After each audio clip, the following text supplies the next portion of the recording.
Welcome to Roguecast, the official podcast of Rogues Gallery.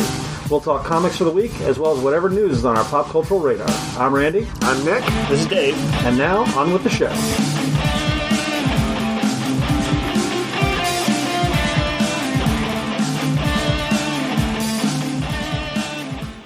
All right, here we go. Yay. Podcast on. Podcast Deja on. vu. Probably worth noting, we're in the cusp of a lot of cool stuff. Yeah. Superman movie this week. Yes. All Ages Awesomeness on Saturday. Fantastic. Star Trek Strange New Worlds next week. Oh, is it next week? Yep. I missed that. Fantastic Four the week after that. Hope and change is coming to our pop culture. That's right. That's Not great. our world, but to our pop culture. Listen, sometimes the pop culture is presages the... Maybe it could inspire. Yes. I mean, that's the goal. Yeah. Let's not forget that Superman was created on the cusp of fascism. It's true. And here comes the Superman movie on the cusp of fascism. Yep. And the fascists hate it. Yeah, that's hilarious, too. For anyone They're like, listening, I can't believe... I think you all know this, but Superman has always been a fucking immigrant. Yes. Yes, there's been a zillion stories about that over the years. Yeah. One of the great Hitman issues that people have cited since, what was that, the 90s? Yeah. The freaking 90s. Yep. Has this amazing conversation that talks about Superman as metaphor for immigrant, which he literally is. Yeah. Yep. Arguably an illegal immigrant. Well, I mean, Krypton did not have an agreement with us, so... You'll never guess what political party is trying to go after the movie on that basis. Both sides, Dave, both sides. Oh, right, sure. What was Superman's political leaning in that? Was it Changes? Voices? What was the... I don't even remember that dumb miniseries they decided to make. I mean... For people who don't know, this is worth just a quick mention. Oh my this is God. a pretty entertaining What was it story. called? Do you remember? It was something like DC Universe Voices or something like that. It was during the election year from 2016, maybe. I feel like it was earlier. It was earlier. It was 2012. It was not. Trump was not involved. Right. I almost feel like it could go back as far as like 2008. But it was like Judd Winnick for them on the left and Bill Willingham from the right. Right. We're writing a superhero, a political thriller. There was like somebody trying to assassinate the It president. was a 4-issue miniseries from DC in which the characters, kind of their political parties came out because... They kind of chose up sides. Right. The heroes had to protect politicians who were being targeted by these mysterious teleporting bad guys. Yeah. And initially they're just like, well, let's just spread ourselves out as much as possible. But Green Arrow, this is a reasonable launch point. Green Arrow has always been a lefty firebrand. Well, I say always, since the 60s. Yep. He goes, he's like, well, if we're going to do that, he's like, I want to pick who I'm protecting. And so he kind of goes their character who's, essentially there's 4 fictional candidates in it. There's 2 sort of center left, center right, and then there's a farther left, farther right people. And he's like, I want the Bernie guy. Yeah, basically, yeah. And but all the superheroes was like, oh, my dad's a general. I'm actually a little conservative. And it was basically they got together and divided up which characters got to be conservative and liberal. So they had I hated it so much. Yeah. It was bad. It was pretty bad. I can't imagine it would be particularly appealing to many people because they can't take a true stance in it. No. Even though we would know that probably the vast majority of the writers in the comics field are going to come Just from want to be like, what editor was like, this is a good idea. It's a good idea. Let's DiDio. Yeah. Oh God, it probably was. Oh God, it was. Yeah. Sorry to bring up his name. Anyway, you get mild politics chat instead of Marvel Snapchat this week. Sorry about that. Or weather chat. Or weather chat. But look, it was superhero related. Weather chat's depressing too right now. Weather and Marvel chat Snapchat is a little depressing because Dave and I got our asses kicked this season. Hey, and somehow I lucked out. I have no idea Nick got why. to infinite. That's true. I guess congratulations, Nick. I don't hope you know. choke on it. I got in a weird pool of people that were easy to destroy. I don't know. Yeah, no. So you were saying, a brief segue to Marvel Snap, the game we've been talking about for the last few weeks. Nick, you in that final push, you said that it actually went fairly easily, all things considered. Yeah, I had a hard time getting to 90, and then the 90 to 100 was... Which is normally considered one of the toughest slogs there is.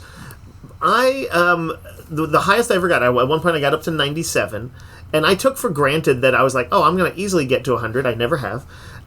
Because that last, for 10 levels, it was fairly easy. And I think that was a bit of luck. I was playing a deck that was a little bit unusual, and so I think people didn't know what to make of it. So I could beat people who were arguably better than I was. And they were like, "What is he even doing?" But anyway, congratulations. That's quite cool. So this week, of course, the Fantastic Four, the new season is dropping. Yep. It's going to be Fantastic Four movie related. There's some neat. Just looking at some previews of some of the cards, they look pretty cool. Should you be wanting to get into it, it'd be a good time to do it, I would bet. Yep. All right.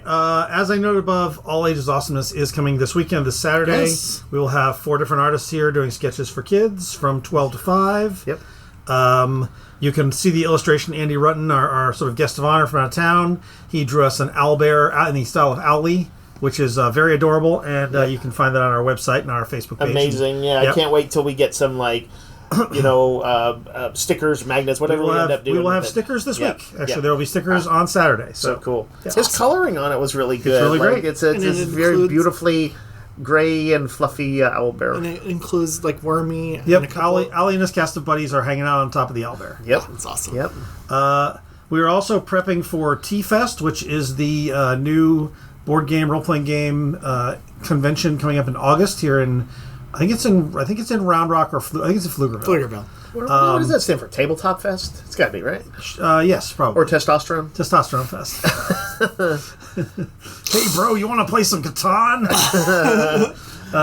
Do you have low T? Well, you might want T-Fest. Yeah, it's Tabletop Fest. But we're gonna be there. We'll have a booth set up, and there'll be lots of games and stuff to play, so you can check that out. Yep, I think that'll be cool. And worth mentioning, we got a Roosevelt's restock this week. Yeah. The Roosevelt shirts. We got the T-shirts for the first time. We got a Crypto T-shirt. We got a Gambit T-shirt. They We look got an good. X-Men T-shirt. Yep, Look those good. are really good. We got the Avatar button-downs. The new Superman button-downs. I feel like there were some others. Dragon Ball. Transformers. Yep. I lament that the crypto button down is not available in my size. Yep. The Crypto button-down is only available in small and medium, I believe. Or medium large. It's such a good shirt. Yeah. But we got a big selection of those. You can come check those out. Game-wise, there wasn't a lot of new stuff this week, but worth noting, we got the Baldur's Gate 3 miniatures, so unpainted versions of all the character miniatures in Baldur's Gate. I need to quick ask, can I romance these characters? You can. They're miniature format, so you're going to have to... I'm creative. You're going to have to Gulliver's Travel this.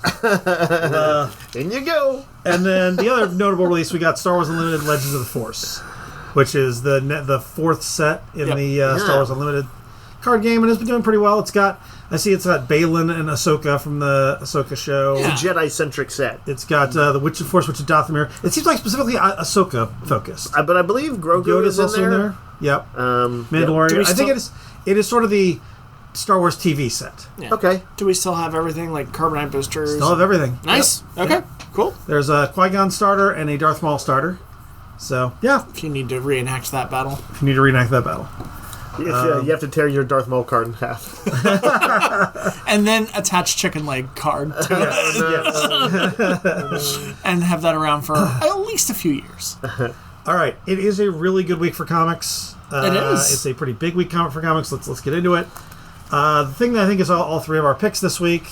Yep. Beneath the Trees Where Nobody Sees, Rite of Spring, the sequel to the surprise hit last year. Yep.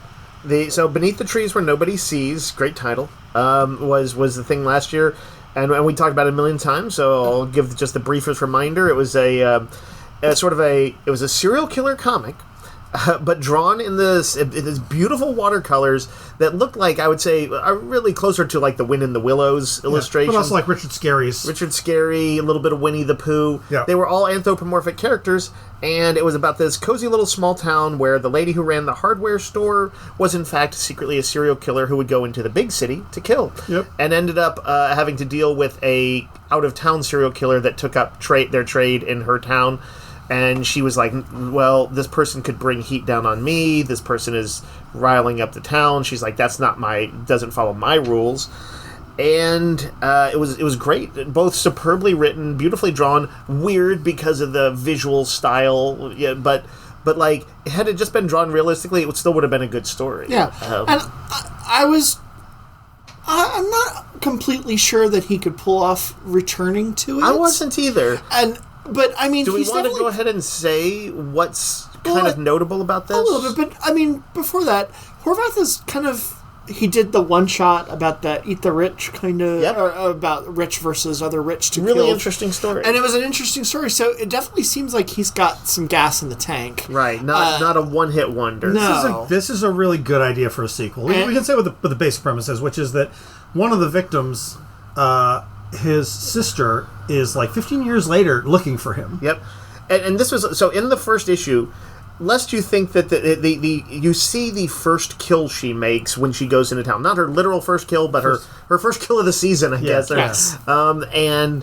It is actually quite grisly. It is clearly an innocent person. She's not like Dexter only going after bad people. Nope.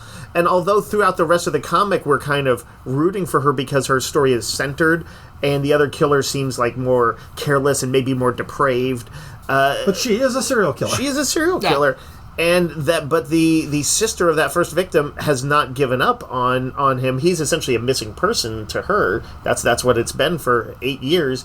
And all this, this was a story that was set in it's 8 or 10. Okay. That was set. I'd kind of forgotten this loosely in the 80s. Right. And now it is the 90s, and it's the age of the World Wide Web. And that has made that has given her some opportunities to kind of. There's message boards. Yeah, you can some opportunities for somebody looking for a missing person, and she gets a lead, and the sister finds herself in the town, and none of us know where this is going to go. But this is all but is entirely from the perspective of that sister, and not the serial killer like season 1. Yep. Which, if somebody had just told me that, I would have been like, oh, I don't know. I kind of want what I know, and what I know is that it was really interesting seeing it from the perspective of the killer. I didn't realize how interesting a character the sister would be. Yeah, it's a really good first issue. It's so good. I think if you like the early days of Dexter or something along those lines, this is a book that you need to check out. We sell the trade constantly. We're out of the trade right now. It's one of those because it looks so cool and it has such a weird premise. It's actually a kind of an easy sell. But I think anybody who's ever read it, they're satisfied. They don't come back and say, like, it wasn't my thing. We expect this one to sell pretty quickly, I would imagine. Yep. So if you'd like it, let us know. Yep. The other side, this is pretty weird. Archie meets Jay and Silent Bob. I know Dave was surprised when he opened this and found F-bombs in an Archie comic. It's true. Yes. But if you have a book written by Kevin Smith, I imagine F-bombs are going to be the thing. I thought that was like one thing that even though they've been trying all these experiments with Archie, I thought it was like the one thing that they would probably never particularly do in the comics. Man, is go full. So it is drawn in Archie style by Fernando Reyes and Rich Kozlowski, who are people who've worked on the Archie stuff. It opens with Randall and his new coworker at the Quick Stop. Randall is now the manager. There's apparently Dante Hicks has died. He's I know. I opened it up and I was like, "You killed Dante? What the hell?" When did that happen? I don't know. It could happen in Clerks 2. I don't know. That's what I'm Clerks thinking. 3, or Clerks 3 or whatever. I don't know. Yep. Originally he was going to kill Dante at the end of the first Clerks. Yep. So right. But it immediately the second page is a splash page of Archie coming into the Quick Stop looking for a job, and on the third page, Randall says, "Man, you're young. Do you even have red pubes yet?" That is the tone of this book. Yep. So it is. Yes, it's written by Kevin Smith. It's a full Kevin Smith story. Yes, there's Archie stuff in it, and they do acknowledge they're like Randall, who, by the way, I heard it in his voice the whole time. Oh yeah. Kevin Smith created that voice. It makes sense. He's very much like this new kid's kind of innocent. He's a little bit different. Yep. And indeed, they play it like Archie at some point is like, "Y'all use some colorful language around here." That's the thing, though. Archie never feels out of character for Archie. They actually never particularly compromise them. No, and when Betty and Veronica do show up, they are a little bit more kind of, I don't know, not out of character, but a little more adversarial to Archie. Right. I think that's kind of how they are in the comics, actually. Oh, okay. It's been a long time since I've read I think Archie. There's a sort of that they'll like turn on him in an instant if he like shows favor to the other one. Yeah. But I think like if they need a story to show the two of them team up, well, then they're ready to team up. I think this is kind of a perfect blending of the two properties. It really is. Did you guys notice all the little nods? There's little Easter eggs like. Veronica bringing lasagna. Yeah. And Veronica being the name of Dante's girlfriend. Yep. There's some cute stuff in there. They show the guy with the eggs leaving the store. Oh, the guy who smashed all the eggs. Like, looking for the if you perfect know egg. Clerks and all the other movies, like Chasing Amy is referenced. There's a lot of little references. There's a bit where and Jay and Silent Bob. Jay and Silent Bob show up, and Archie is staring at him, and Jay goes, "Snuggins, you freckled fuck." Again, it all sounded. I heard it mentally in all of their voices. This should not work. Also, by the way, it should not work, but it does. Jughead is Jughead literally says he doesn't smoke weed, which is such a in joke because that's his munchies and his vibe and the whole thing. Right, like Shaggy. Jughead's a big pothead. Right. But they're like, Jughead doesn't smoke weed in this world. But he does say something like, he's like, maybe I should. You should try it. Yeah. It's... This is weird, so but great. Kevin Smith people, you just go and pick it up. And it's a one-shot, It's right? obvious. It is a one-shot. Yeah. Yeah. If any of what we said sounds interesting, or if you like Kevin Smith, pick this up. You will not be disappointed. If you are a dedicated Archieite, and you love the innocence of it, in that one case, go ahead and stay away. Yeah. This is not for you. Yeah. Yeah, we're definitely going to have to be aware because kids will see Archie and oh my God. Parents will be like, oh, it's an Archie comic. How bad could it be? Definitely cannot put this in the kids section. It is an adult. I went ahead and made that clear with my sign. Good. What else we got? Another big number one. Yeah, we've got Batman, Gotham by Gaslight, A League for Justice. It's the week for big long titles. Yep. So this is the sequel series to Andy Diggle and Leandro Fernandez's Gotham by Gaslight that expanded on the original one-shot. Right, the original one-shot was I think either the first or second Elseworlds. Yeah. And it was like essentially a kind of a steampunk era Batman and the Gaslight era. It was Batman versus Jack the Ripper. Versus Jack the Ripper, yeah. And you know, they would do stories that went a little bit farther than that, but it was Andy Diggle in the previous series of this that really kind of dove in and built out the lore. Yeah, there was a lot of world building. There was a lot of kind of creepy Cthulhu vibes to it. But yeah, Krypton is sort of almost like Cthulhu Lost City. But also like Superman is the sheriff of Smallville. Alan Scott is like a huckster who finds the Green Lantern What's the year that's this in? Like, is that like the 1860s? 1920s, I think. Oh, is it? Is it something like that? I thought it was the 1800s. Is it? I don't know. They don't say the day. They don't say the day anywhere. I know they've got steam powered technology. So. Okay. And Luther's there. Like the gang's all here, but it's just done in such a different way. Right. It's like it's kind of if you kind of like me maybe have missed Elseworlds a little bit. I was gonna say this is like really how you do it right because everybody is like. It's not just like, oh, what if they were in the Old West or whatever. They think about really what that would mean. And how different people would be. This feels like classic quintessential Elseworlds. Mm-hmm. I really like this setting and the way he's introducing these characters. I mean, if you look at the cover, we've got our Cyborg, our Wonder Woman, our Flash, our Green Lantern. Like it is a classic Justice League. Yeah, but they're all different. Not in the way you would expect. Yeah, I really like this run. I picked up the hardcover of the original one. I'm looking forward to picking up this one when it completes. So, really good. Also good this week, Fantastic Four #1. This is by Ryan North and Humberto Ramos. Ryan North has written previously like 30 issues of FF. Right. And we've been talking about Randy in particular. You've been the biggest champion of it, but it's been good for years. Yep. And this is but there's a new artist.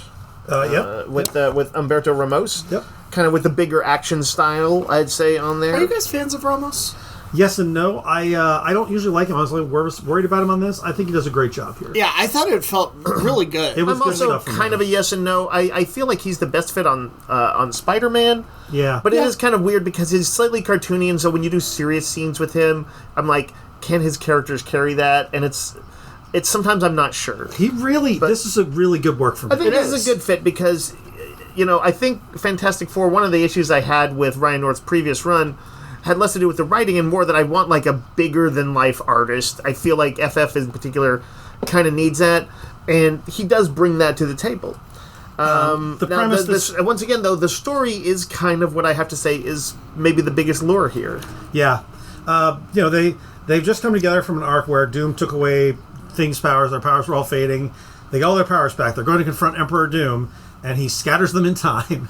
Which I'm sure has been done before, but I don't remember an FF book that is like having them separated. And this is like because he's sort of thinking about this in sort of more science fiction-y ways. Yeah. Ryan North, that's been his trademark, is to sort of really think about these stories and have them do kind of cool science fiction projects, almost like the superhero version of The Martian. Yeah. The first thing that happens is arguably the dumbest guy in the group, Johnny Storm. He finds himself so they're separated, and he's transported into like millions of years ago. Oxygen hasn't even like become the norm prominent on Earth. It's like only 30% of what's there. So he's like he's like I'm going to suffocate in like a few minutes. Yeah, and he's got to try and figure out something. And what he figures out is actually super cool. I think the neat little thing that Ryan North gives them each is like a computer in their suit. Yeah. The idea that Reed to give them all a computer in their suit was fun. It means that if you can kind of like, in Johnny's case, because he's not a science guy, he can kind of like, sort of like a computer in Star Trek or using Google. If he can Google quick enough, as long as he's got a few good basic ideas, he's got a shot. He's still rocking the beard too. I don't want to say about what the central thing is, but they have, because the FF knows time travel before. Yeah. They've set up basically if we get separated, here's what you do, and I thought that was really clever and a really good little story. There's a bit in this where he's talking to his little computer, his like onboard AI thing. And he says, he's like, wait, how do you make oxygen, computer? And it's like the process of photosynthesis will. And he's like, I'm not a plant. And then it's like electrolysis, not an electricity guy either. And then then it hits on something that he's like, I could do that. Yeah. And what you find is that each person has like a very interesting and unique challenge in their era. And I mean, they're all really interesting. Yeah. I think this is the part of the North run that I've really liked. I think y'all noped out of it a little early, but he is focused not just on the family and the team. He's done issues that focus on Sue and Johnny and like mixing up the cat. Like Sue and the Thing had an adventure together, which was kind of fun. I need to go back because those first initial issues, I think the first 6, I really, really dug. And there was some cool standalone stuff. This I know Dave thinks I'm crazy for this. This is my favorite Fantastic Four run. I think it's better than Byrne, better than Hickman, better than Wade. I think this is the best stuff. I do think you're crazy, but I think there's a reasonable case for it. And I think, first of all, like everybody kind of will find their own era. And I, very early on, like I gravitated to Burns. And Byrne, what he was doing was a thing that was of that time. Yeah. It was very much, I would say, informed by Star Trek from the 60s. And like a little bit of Twilight Zone. There was a little bit of spookiness in there, but like it was the things that Byrne grew up with. Yeah. And like it needs to evolve. It can't stay the same. But he was also formative in like collecting a lot of things and putting it in there, like making the Inhumans super important, right? And all the trying to figure out. I mean, to be clear, I have all the Byrne stuff and all the Walt Simonson stuff and all the Wade stuff. And all the Hickman stuff in trade at my house. I do like all those runs. There's been some pretty good runs. Is FF one of your books? Like, do you have more FF than... No, that's the weird thing. I was never a big FF fan. Oh, interesting. FF and Thor are both 2 books that I'm like, oh, these are foundational, but I don't have a inherent fondness for them. Those big runs are pretty good. Those are all pretty good runs. They all have some pretty good art on them. Yeah. But yeah, like, so what North was doing, it was something I had never seen before. Yeah. I think it was kind of quasi-attempted by, like, say, Mark Waid to do kind of more thoughtful science. We're going to science our way out of this. It's just not Wade's But I feel like North knows that stuff better. Yeah. And you have to kind of do like what they did in The Martian, which is like, I'm not a science guy, so you're gonna have to explain it to a layman like myself in a way that's cool. Like it still has to be action adventure-y. Yeah. And they do that. Like this thing at the end, Sue is like in like a sort of end of the. Don't give away where she is. Hey, it's the last 2 pages, Dave. But I will say that like there's a thing that has to do with how she uses her kind of like powers and to. North being it's so cool. Yeah. North being inventive with the powers, like Does utilizing he have a them science background or anything? I don't know that he had Dinosaur Comics, which was a goofy. Like, I don't know that he has a science background. It feels like he is somebody who knows some stuff. Also, it does. I will also say that the whole book Ramos does a great job, but it's the Sue stuff where it's just super dynamic. It's good storytelling. It's great storytelling. It's just doing a lot with the setting that doesn't have a lot to offer. Yep. It was really cool. And for the record, I'm not going to say what all the eras are, but there's past, there's future, there's areas that are populated, there's times that are cool. Not. Like, the thing with the Thing, or I'm sorry, Human Torch in the beginning that we were talking about. That's before there's like much life on Earth at all. There's not even dinosaurs. But Randy, I do have a question about it. Yeah. Is this the voice that Reed has had throughout his entire run? Yeah. Okay, that's good, because I don't like obtuse Reed People or like to write Reed as kind of there's this whole thing going around. Everybody talking about Pedro Pascal being cast. They're like, well, Pedro Pascal can't play a jerk like that. I'm like, Reed's not supposed to be a jerk just because he was originally created in the 60s. He is a 60s patriarch. That has been updated numerous. Like, he's not a jerk. You've just seen him from memes and shit. Right. As far back, like Byrne, one of the things he did is to push it forward was kind of, he took Sue out of the shadows for one thing, and kind of made her like really showed what she could do with her powers by thinking that through. But he also he had Reed kind of come down a little bit from his patriarchal thing, which is funny because Byrne is retrograde in some ways, but he was also the guy who created North Star and stuff like that. And he did push Reed forward into, yes, he's a bit of a distracted guy, but he was less of the woman I'm trying to study. He didn't do any of that shit. But I feel like there was a regression a little bit with 2000s comics where Reed was in the Illuminati and more sinister. I think, and it doesn't Hickman work. made him kind of sinister, and it was not a good one. I don't like that version. Right. I can see why writers are maybe drawn to it because it's a sort of dynamic character option. Yeah. And in the same way they cannot give up on making Xavier a secret bad guy. Yep. Oh, and I just remembered this. Miller made him be the person who created Clor, the Thor clone. You got to remember that dumb people can't handle smart people, and so they want to make them sinister. I'm not saying Mark Millar's dumb, except that he is. But I'm glad that Ryan North has been able to. I'm gonna make a point to check these. So the rest of his Ryan North, since you asked, Dave, I looked up on Wikipedia. Ryan North, he's Canadian. Okay. Automatically, at least little bit smarter. Not smarter than the average American. 100%. He studied computer science and did a master's degree in computer science. So there you he's a go. computer science guy. Also, this is funny. On August 18th, 2015, North became stuck in a skate pit with only an umbrella, a leash, his phone, and his dog, Noam Chomsky. After rain made the surface too slick to easily climb with a dog in tow, he posted about his conundrum on Twitter, leading hundreds of Twitter users to reply with suggestions on how to combine the items in his inventory to escape, eventually leading to success. Wow. Amazing. Fantastic. What is it with Canadian comics writers on the internet? Because Chip Zdarsky has this whole Applebee's thing. He knows how to handle it. So he's a little Bill Nye the Science guy. As with Chip Zdarsky, Ryan North is a guy who started doing that, comedy. It's a goofy webcomics. And Squirrel Girl was his first big Marvel break. And then did Squirrel, which is also comedic. Then he but it was also smart. But he's done a lot of humor. I think he's kind of known for doing humor books, but Fantastic Four is just a really good book. Right. There's some incidental humor, but it's not goofy really at all. And he's writing One World Under Doom. In a week that had Beneath the Trees, the sequel, it is kind of tough to pick between those two as the best for me. Agreed. At least. Yeah. Another Fantastic Four book. Actually, there's 3 this week. There's a facsimile edition of number 7, I believe. Is that the first appearance of Silver Surfer? No, that's issue 50 or 60. It's something. Who knows? Yeah. Because they're printing the first 12 issues. Right. But there's also Fantastic Four First Steps number 1. The conceit of this one is it's a comic published by Marvel Comics in association with the Future Foundation, the 4th anniversary adventure comic book.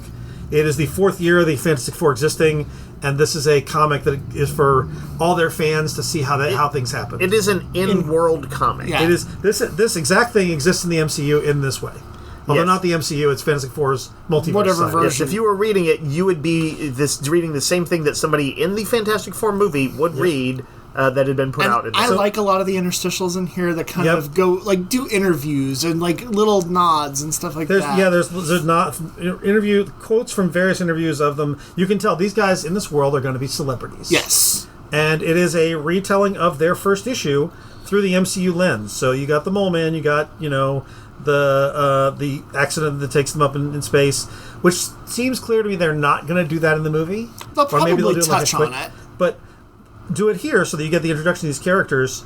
It tells me a couple things I didn't want to know and had in the movie. To be honest, I almost would say buy this and read it right after you see the movie, so you can when you're jonesing for more. But if some people don't mind spoilers as much as we do, and they'll be fine with it. But It's really fun. It is. It's a really good book, and put together by good people. Matt Fraction writes it. Yeah. Mark Buckingham It's not big draws spoilers, it. right? It's kind of like No, it's just kind of a little bit of stuff. Yeah. It just kind of gives you the flavor of what I think the movie is going to go for. That's the vibe, yeah. And there's that's also cool. there's a double page ad for Johnny Storm's fan club. Yep.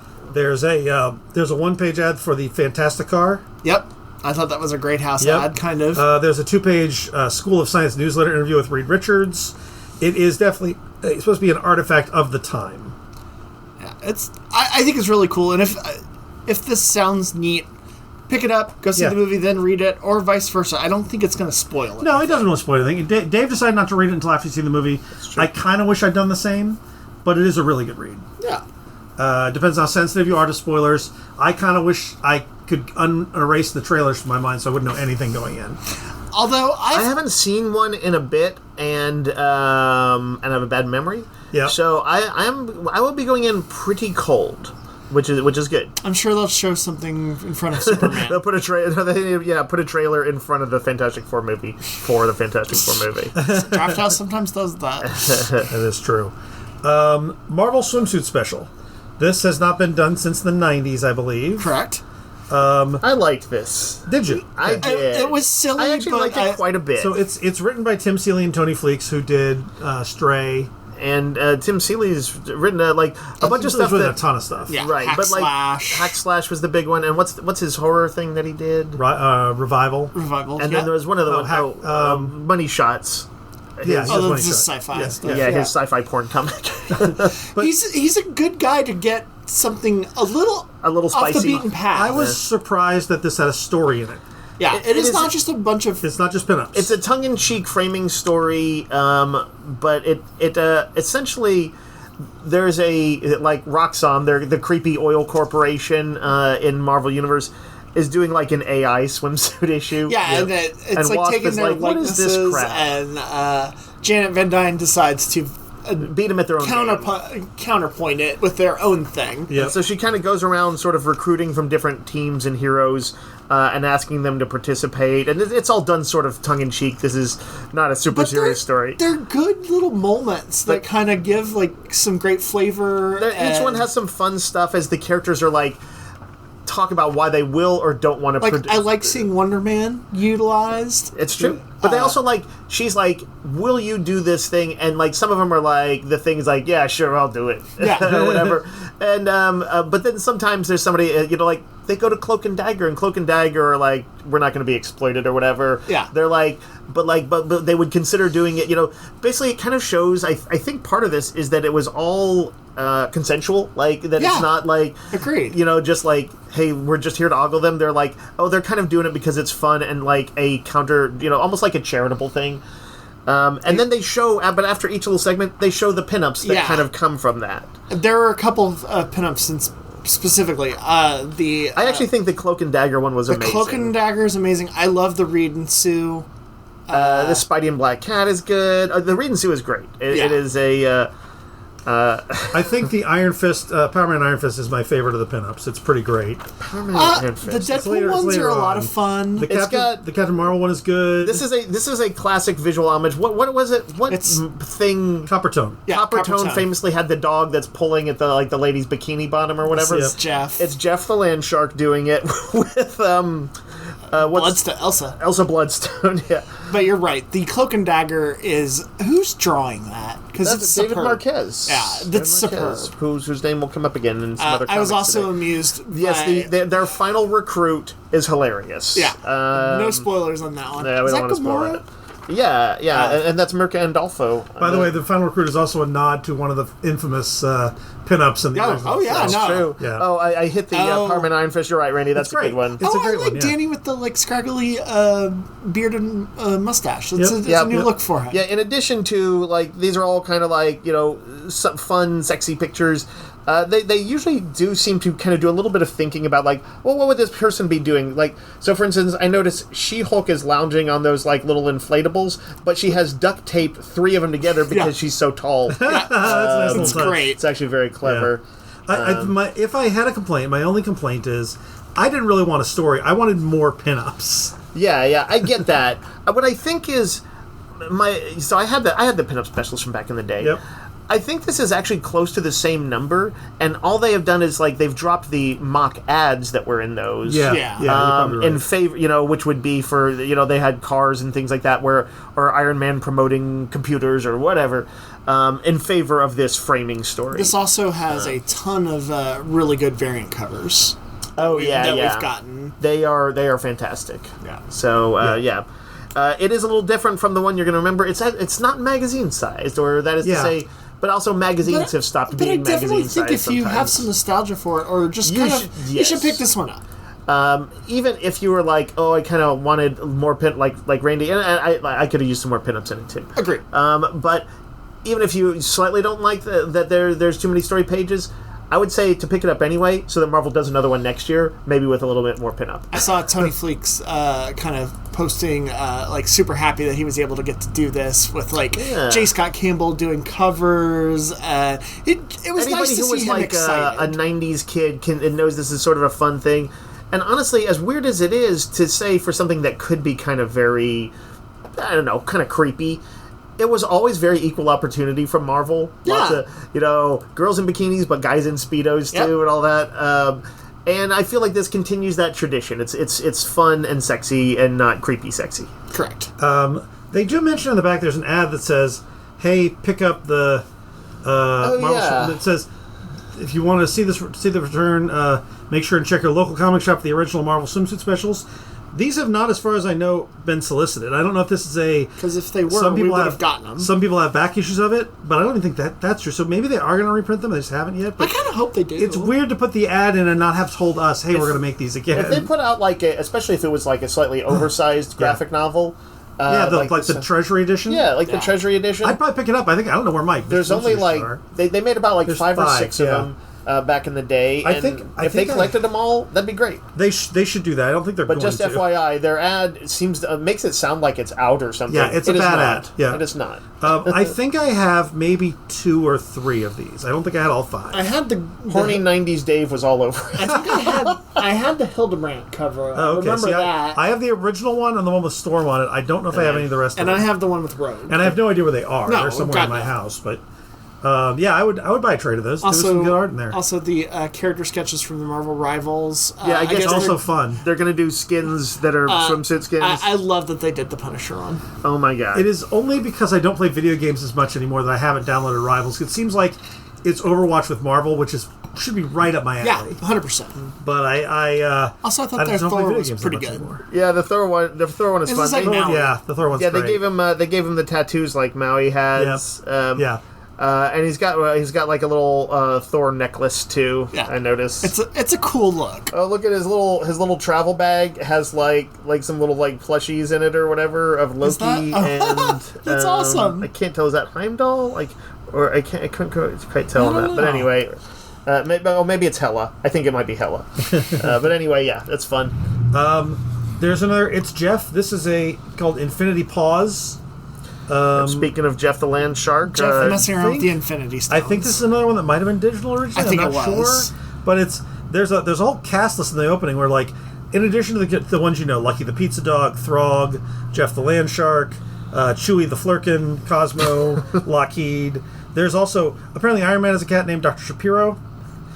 sure. Rogue and Gambit have cats named Figaro, Oliver, and Lucifer. That's true. Black Cat has 4 cats named Lupin, Raffles, Irene, and Simon. Okay. Winter Soldier has a cat named Alpine. Black Widow has a cat named I knew Leo. that.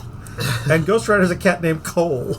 Surely these are not they all said in continuity. Well, the way Nick's saying it, clearly these Some all appeared of them have appeared. I know bet they Winter all Soldier have. has. That's hilarious. I did not know about Black Cat's cats, but These that people doesn't. lead dangerous lives. They don't have time to take care of pets. By the way, this is, as always, the cartooning is really good in these. Yeah, it's Are you really kidding fun. me? There's plenty of them with dogs. and Jarvis stuff. takes care of all the cats. Which like, Ghost? No, Ghost Rider goes off, immediately gets on some adventure where he's dragged to hell. His cat starves to death. No! Yeah. I'm and sure then he sees it in hell because that's where all cats go. I'm sure Ghost Rider's cat has some kind of Ghost Rider powers. Probably so. No. And which Ghost Rider is it? forbid It's got to be the what is his name? It's Robbie. Yeah, Robbie, because it's Robbie's little cat on the cover. okay. So. I can see that. Yeah, the covers are great for this, by the way. They Really good. are. All right, we've got Predator: Black, White, and Blood. This is the next of these anthology series. They have like kind of like limited color palette. In this case, it is black, white, red for like blood, but also some green for that predator blood. Yep, there is some green. The opening story by Joe Kelly and Alvaro Lopez is a story from the, I don't want to say 1920s, something like that. It's basically Australia in a mining town, a gold mining town, and there's like a big boss who's like exploiting people and leads to there being a predator. I really thought this was interesting and different, and it continues into the next issue. The Predator is one of the shareholders of the mining town. Yes. No, he's definitely not. Then there's 2 other standalone stories done here. The last one takes place at a weapons convention.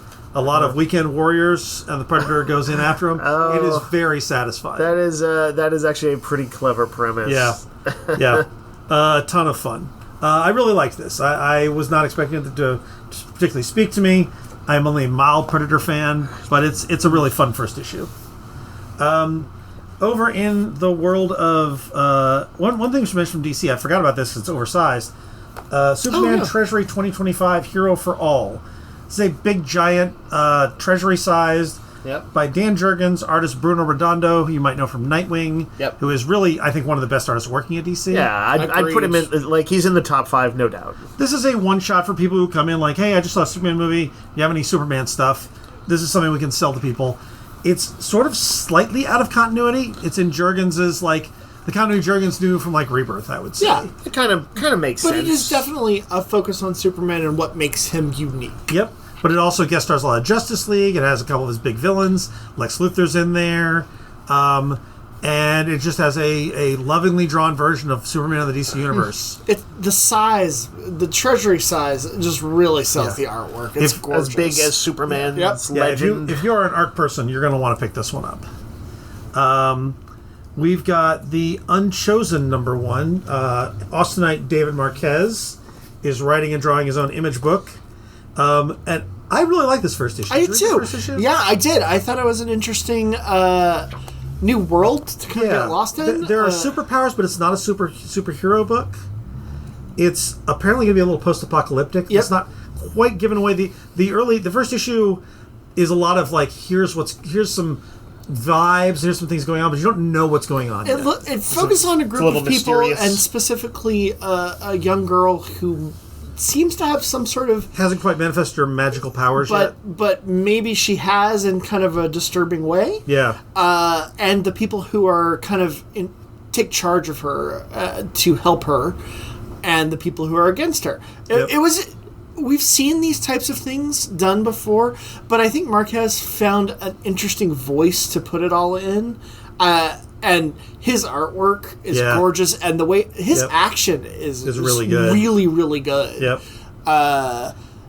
And there's a cool powers. There's a character that's just an utter badass, and I love her look. Yeah. I'll have to check this one out. Yeah, I was really surprised. It's a really good first issue. You know I'm skeptical of writer-artists. Yeah, but that's stupid. And especially a first-time writer. Well, no, he's not wrong. It's correct. He's not wrong. Percentage-wise, I am correct to be skeptical. Percentage-wise, but also some of the very best people in comics, including all the people we named in Jim Shooter's tenure last week, many of them were writer-artists. Sure, fair.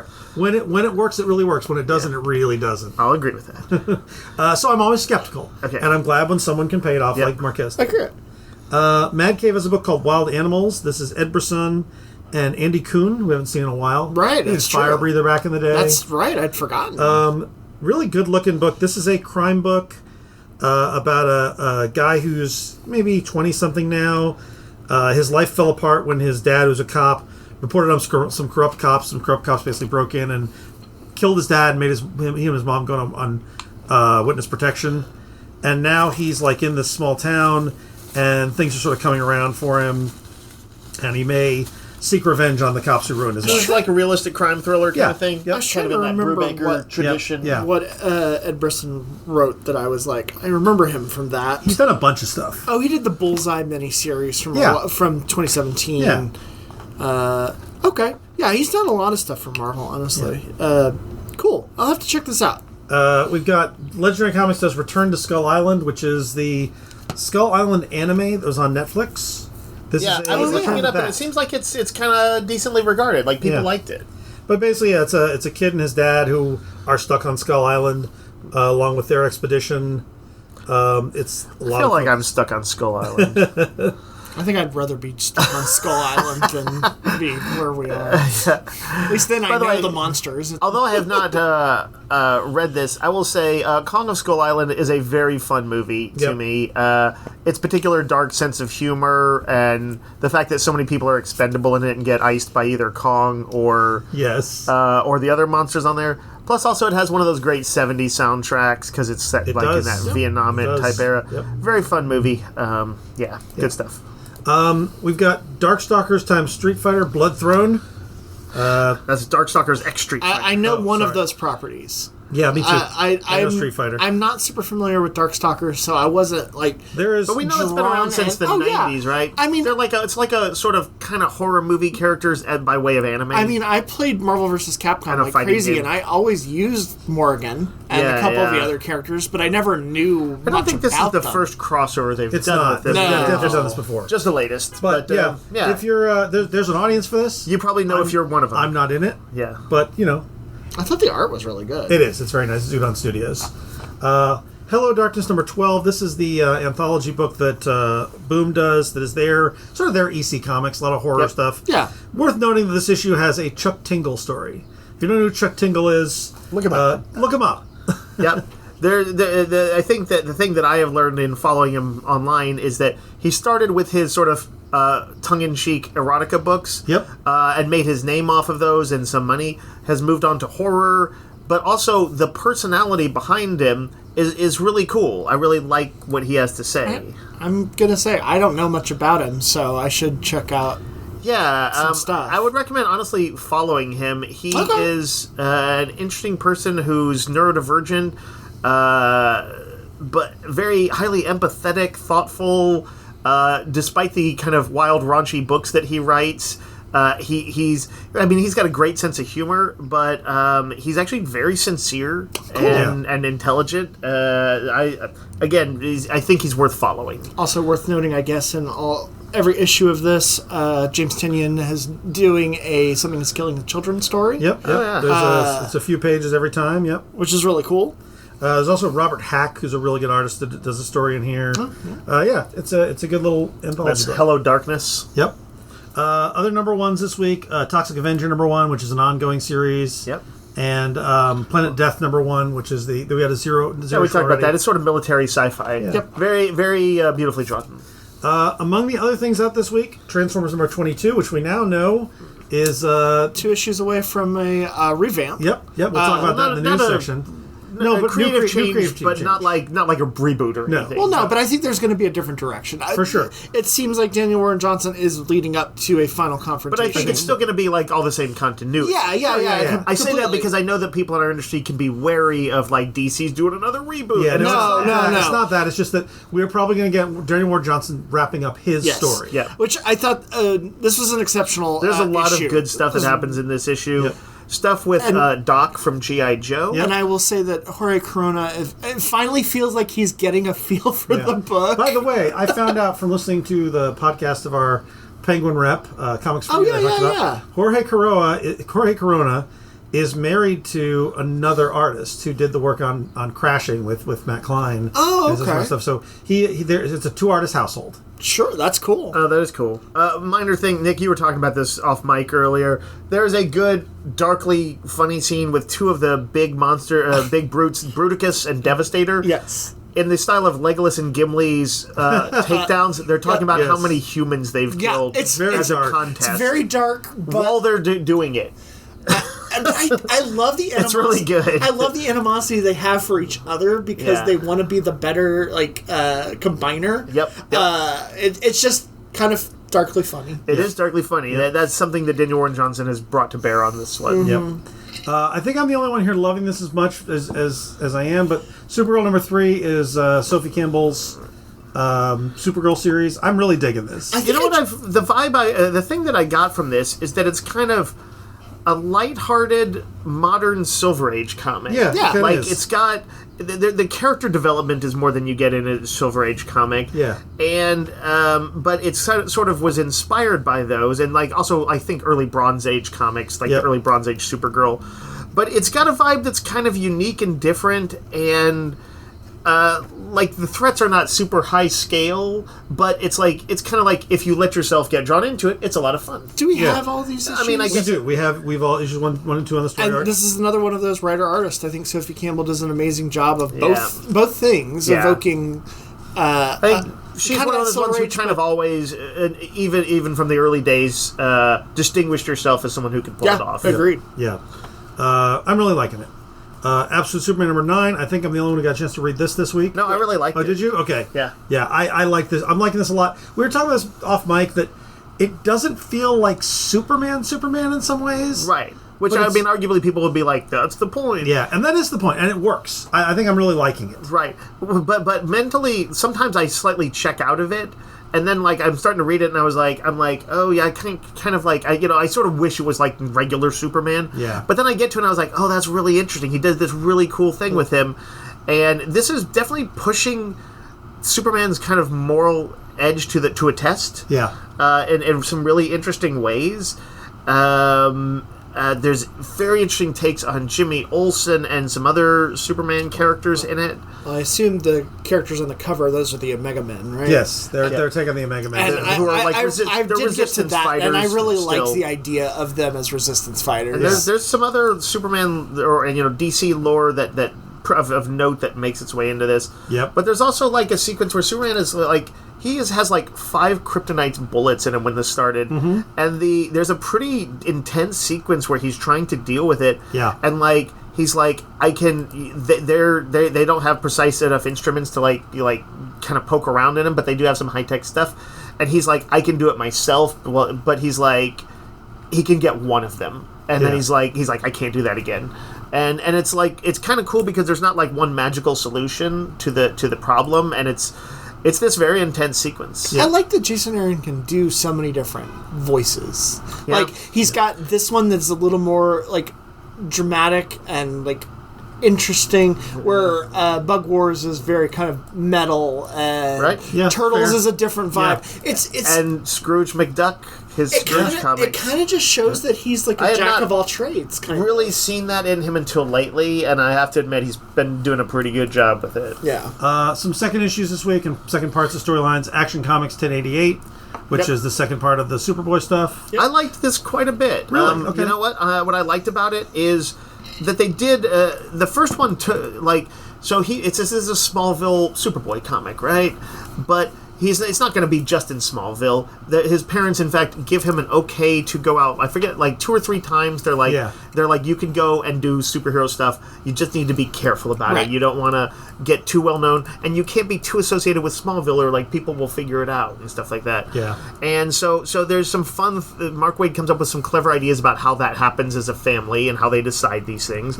But this one actually is set in Smallville, and it felt like kind of they're a more comic book take on a Smallville, the TV show storyline. It's the first time his mom has said, it's next time you see Lana, she might look a little bit different, and he's like, okay, and then she walks down the hall and she's kind of grown up over the summer, and she's a little bit of the bombshell, and just casually dressed, but still, a head turner. Who's drawing this? It's really good. It is really good. Skylar Patridge. Yeah, I don't somebody know the new, name, but really good. But yeah, he's Reminiscent of Bruno Redondo stuff. Yeah. He's dealing with some stuff in this that's kind of I like the motion blur on the... yeah, what you might think of as there's not a villain in this. It is, again, more like something you would come up with on the Smallville show, but they're showing that his powers aren't fully developed yet. So she's narrating, he's showing somebody machine guns him and he takes it, but then you see him looking in the mirror afterwards, and he's I'm not quite invulnerable yet, and there's this redness and welts all over him that he's wincing as he touches them. And he's got to really struggle to deal with some of the stuff he does. It's really pretty cool. It's more what I was looking for than the first issue. Okay, cool. So I liked it a lot. Other second issues: Ultimate Spider-Man Incursion. Yep. Trinity, Daughter of Wonder Woman. I know there's a couple more. Gotham City Sirens Unfit for Orbit, Godzilla Here There Be Aliens number 2, and EC Blood Type number 2. So a lot of second issues as well as Big week. first issues this week. Uncanny X-Men, Gail Simone is introducing a new slasher mutant called Mutina. That's kind of a fun idea. There's a movie called Murder Me Mutina, and the X-Men are kind of like talking about it because basically it's sort of trying. It's a mutant murderer, and it's kind of bad for them publicity wise. Yeah. And the teenagers sneak out to go see it. And there is and Mutina actually does exist in the universe as a person. So it's an interesting take. That's a pretty clever notion. Yeah. One more Under Doom this week. Doctor Strange of Asgard concludes. Red Hulk and Superior Avengers both continue. Anything else single issue wise? I think that covered everything for me. Yeah. Okay. Trade wise, there's some notable stuff. Blue Book Library Edition. So James Tynion, and he's co-written. It's kind of true tales of UFOs and things like that. That gets a big hardcover library edition. Flex Mentallo, Man of Mystery, the Doom Patrol spinoff, gets a new hardcover. Right. It's been out of print for a little bit. Yep. TMNT Last Ronin 2, the sequel to the Last Ronin. It's got the daughter, I think, of April O'Neil and Casey Jones is sort of teaching the next generation of Turtles. Yep. Transformers Worst Spot Ever, which features a Decepticon ballpoint pen. This has got some really great cartoon. Nick was flipping through it, and I was looking over his shoulder, and I was like, "Oh, is super well drawn." The Ravage, the normally very sleek and deadly looking thing, is like this very adorable, like house cat looking little robot. And there's a doofy looking Gnaw, which is the Sharktacon. The little Sharktacon. It is like Jeff the Land Shark of Sharktacon. Yes, for sure. But anyway, yes, this looked fun. I believe this is like what you would call out of continuity, or as much as continuity as say an It's Jeff special. Yeah, agreed. But it looked fun, and I think Transformers people might be a good one to get for your kids, your nieces, your nephews. Or if you just like Transformers. Or if you just like Transformers and are down with a lighthearted story. It kind of had a Transformers animated vibe. Yeah, I agree. Which was a fantastic cartoon. It was.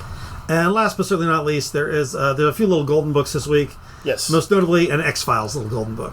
Right. I have read some of these lately. It's nice and easy to read because you can read them in about 2 minutes. But I thought the Clue one last week was great, and I think this X-Files one is really well done. The way they kind of will cleverly incorporate these sometimes terrifying stories. What's the name of the is it the Fluke Man or whatever from X-Files? Yeah. Yeah. So there's a bit in this where they're like, this is Mulder. They call him Spooky because some people say he's got spooky ideas, and it shows them meeting, and they're like, Mulder's always on the hunt for aliens, and it's like, in this town they run into this. Is it an alien? No, it's something called Fluke Man. They're like, is this one an alien? No, it's and so you'll see a number of X-Files cases interpreted little golden book style. I have to look at this. This sounds amazing. It has this kind of sweet ending. It's like, in a very small number of pages, they actually accomplish, I think, a fair amount. Is X-Files getting Ryan Coogler is gonna. Yeah, they're doing something. Yeah. Wasn't his supposed to be in continuity because wasn't Gillian Anderson going to be in it at least? And also, Lego just announced a big X-Files set. It looks so cool. I will save money for this. I'm not even the biggest X-Files fan, but as a set, it looks so good. There's so many Easter eggs and nods. My wife doesn't do nerdy stuff like I do. Yeah. She just ordered some Lego flowers. What have you done? Oh, the Lego flowers are amazing. I have all of them. I'm like, well, this is gonna. I know a Lego. This is yes. This is. We're gonna have Lego all over the house. That's now. true. Welcome. That's true. There's also one trade I wanted to mention because I love it. It's the Deadpool. I don't know what it is. Oh yeah, Agent X. But it's Gail Simone's Deadpool run and Agent X. Oh, I didn't know. I thought it was the second half. Is it? I don't know. I might be wrong. I flipped through and I saw Agent X and I just assumed it was also her Deadpool. But now that you mention that, I do not see a Rhino that has been shrunk down in a keychain. I think this is the second run she did when it was Agent X. But that's still notable. But the Agent X stuff I still think is really, really good. It was fun. So it's Deadpool 65 to 69, Agent X 1 through 15. So yes, it's all the Agent X stuff. This features the best version of Taskmaster. Incorrect. No, if you're fondness for it. But you know what? The thing you mentioned though is that's also worthy of note is that that run, I believe, was all drawn by Udon. It is. Yes. It's And Udon Studios. did a great job. In fact, it's what pulled me in. That was the closest I came to a serious flirtation with Deadpool. I read Yeah. Gail Simone's whole run back in the mid-2000s ish, Yep. and Well, this is- it was funny and also had like Dazzler and other characters were showing up in it and all And that. this was not quite Deadpool. It was a different character that thought he was Deadpool. Right. It's the vibe is so Deadpool though Yeah, that it it is. might as well have been Deadpool. But Yeah. I haven't seen it in print in forever, so hopefully people can by check the way, this though, one out. I forget why on earth wasn't it Deadpool? Was there some licensing confusion? It was not Didio. Who's the guy? What's it? Casada did. Oh my God, Gemmis. Bill Gemmis. Gemmis. Bill Gemmis was trying to cut Rob Liefeld out of royalties. So That's they why wanted he to- renamed Cable to Soldier X, Deadpool I'd to forgotten. Agent X, and somebody else to something else. They just like the X, huh? Yeah. They're just like, And I guess here's the thing. I can applaud his intent. I applaud cutting Rob Liefeld out of everything. agreed. So anything that makes Rob Liefeld mad is inherently good. But if you're reading it, you might as well just assume it's Deadpool. It's Deadpool, but that's what it was. He acts in all ways. Yeah. I saw that and I wasn't sure about I didn't remember if the Agent X stuff was good. It was. I know I liked her Deadpool run, I which really I believe enjoyed is it. in one of the other Epic collections. Yeah, those two are definitely worth seeking out. They are Didn't the Agent X best. bring up that female bounty hunter that she's used? Yes. Outlaw? Yeah. Yeah. That's where she came from. She needs a Marvel Snap card. She does. Probably so. All right, we're going to take a quick break and then come back and talk about some news, games, TV, movies, all kinds of stuff. We got a long podcast for you today.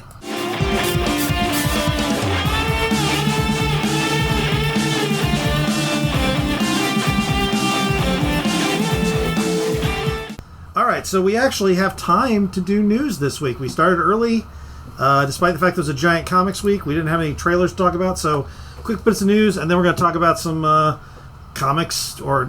TV, role-playing games, and movies, stuff we want to talk about. Mm-hmm. So let's start with the news.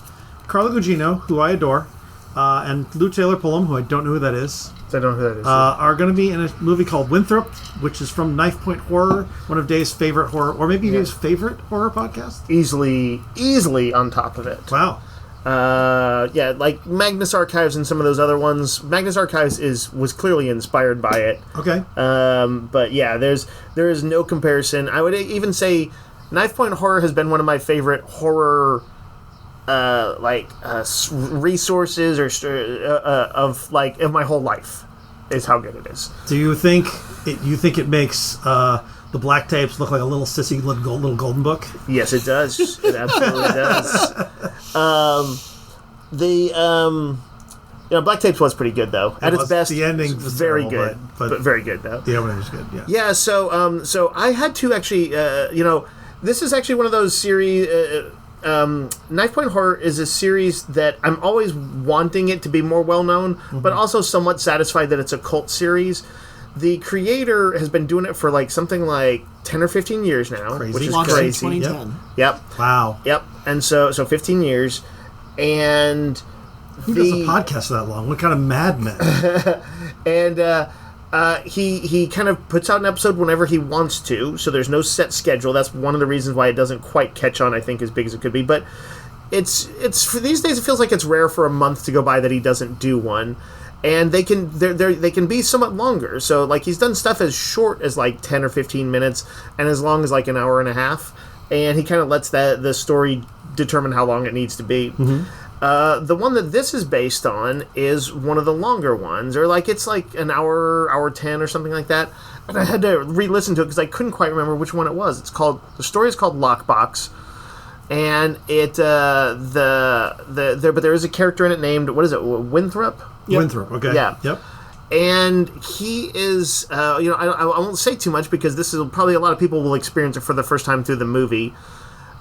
He is a discharged soldier who, I think the way they put it was he got something somewhere between an honorable and a dishonorable discharge.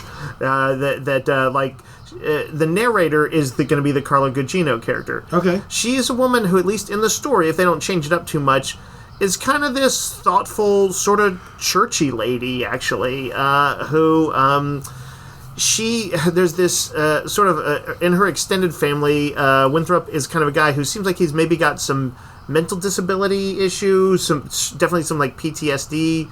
Seems okay, but has kind of been volatile and like had like some fights on the base when he was in the army. But again, the way she says, yeah, she's like, I don't know what the technical term is, but it was somewhere between an honorable and a dishonorable discharge, and she ends up taking him into her house to live with her, and then where it turns kind of disturbing is he starts having these weird disappearances. And they start finding out that he might have been involved in a murder.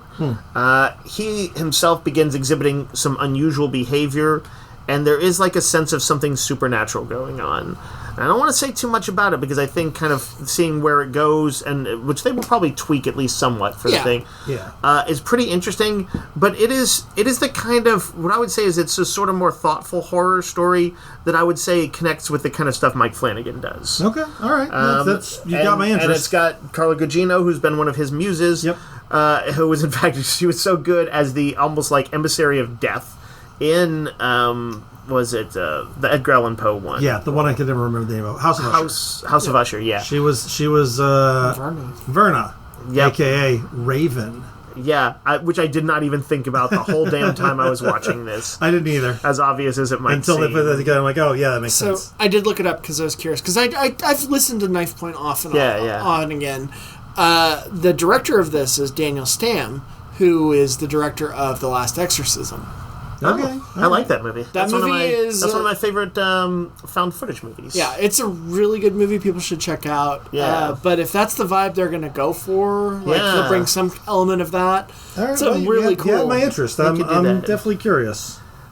We don't have much more. Just do the casting news. So. Yeah, but that's something to keep an eye on. I believe he does these stories were done as using what do they call it, that Creative Commons license that some podcasters do, where I think it is actually open to be interpreted.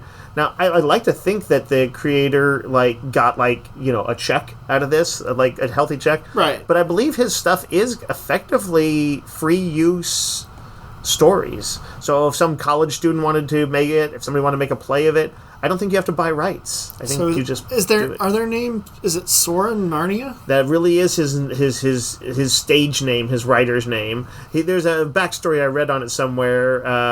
Like it really does reference Narnia, like that. Yeah. And as ridiculous as it sounds, that is what he goes by. Yeah. But I would say he's one of my favorite horror writers. Just flat out say it easily. I always look forward to any time there's a new Knife Point, and I go for a walk at dusk, and I listen to it, and it's spooky. That's awesome.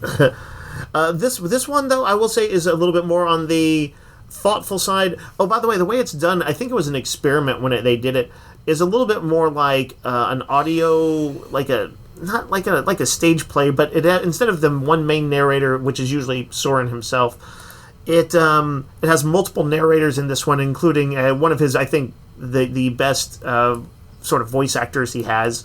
There's this woman who, to me, she sounds like, you know who Ileana Douglas is?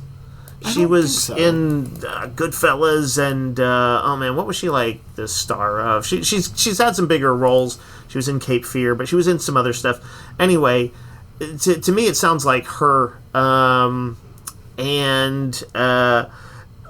Winthrop himself is kind of always a little bit decentered in it. Nobody is playing him because he is kind of a mystery and there's weird stuff going on with him. But you hear from multiple people. You hear people who are reporters. You hear from somebody who was like, oh, I was a police officer working on this case and I was at the house when they found the body. And, so what you feel like is like you're getting, I can see how this could fit into the found footage genre because it could be an assembled series of tapes. Like, well, this is the courtroom, scene of when he freaked out. And here's some home video footage. And here's some, you could probably put it together like that if you wanted based on the way the audio story was. Okay. Anyway. The other big news is comic book news. Dan Kirk, we alluded to this earlier. Dan Mora and Robert Kirkman are taking over Transformers on number 25, which is three issues of the future. Yep, that's pretty big to have the Walking Dead creator and Invincible creator as the main writer on Transformers. And he did start this whole thing off with Void Rivals, which he's still writing. Yep. Right, he has essentially been like sort of editor-in-chief of the sort of the line. Yeah. Would that be fair to say? I think it's also fair to say none of the three of us are super big fans of his writing. Yes, although Nick, I liked Invincible. You're an quite a bit. Invincible fan. And we are both liking Battle Beast. Right, We're and all Ren- liking Battle Beast. Yeah, I think. Battle Beast has been a lot of fun. And Rennie, I read his Kung Fu comic for a little while. Firebender Starter. Twisted Kicker. Fire Starter. Twisted Fire Starter. That's what it was. I don't remember the name of it. I didn't buy the rest of it. I liked it early enough because Right. he works with great artists. Chris Samney was on that. Right. Dan Mora is a great artist. I've learned that Dan Mora direct inks his stuff. That's why he's so fast. Oh, interesting. Basically, his finishes are his breakdowns. Okay. Interesting. He just works in a super detailed style. That's how he can be doing 3 books in a month. It's pretty impressive. His quality is always quite high. Yeah. I think Kirkman could be a pretty good fit for He could be a Transformers. perfect fit for this. Yes, I agree. I think he's pretty good with writing distinct characters. I know Mora will be a good fit. Yeah, I mean, Invincible has this sprawling cast. Yeah. And he did a pretty good job servicing all those characters. So, yeah, I think you're probably right. My biggest concern is the one thing that I've actually found is that there's a little bit of grimdark to the current Transformers. Very much the vibe isn't like the Transformers having adventures, but a little bit more like we are at war with the Decepticons. Yep. And in war, Transformers die. And as a kid, I would have been like, yes, this is what I finally wanted. Yeah. But it's actually, as an adult, I find it just a little too far. And I kind of want a little bit more like, hey, this issue I want these 3 Transformers to go off and have a cool adventure where they're looking for fuel sources in the mountains, but it turns out Soundwave has created his own menagerie, factory of evil. That I want that to happen, and it to not be like we lost another one in the battle. He was tortured to death over a millennia. Occasionally, who's Daniel Warren Johnson? Yeah. Is a little bit that guy. Yep. And it's hard to imagine Robert Kirkman, known for the ultraviolence of Invincible and Walking Dead, will also not be that guy. Well, he's been doing... But he does have different modes. He's been doing kind of a different mode in Void Rivals, where it's less overtly killing. That's true. There's kind of interstellar strife between 2 existing factions, But at its heart, it still maintains something of that enemy mine thing about hey, can we forge a peace? Right. We 2 sort of soldier level people from 2 fighting factions. In some ways, I would say Void Rivals is less violent than Transformers. It overtly is. Yeah. So yeah, it's exciting, and I know Dan Mora loves Transformers, but I don't think he's ever really gotten a chance to draw them. I think this is overall quite good news, and it also stands to be the biggest spotlight you could shine on it.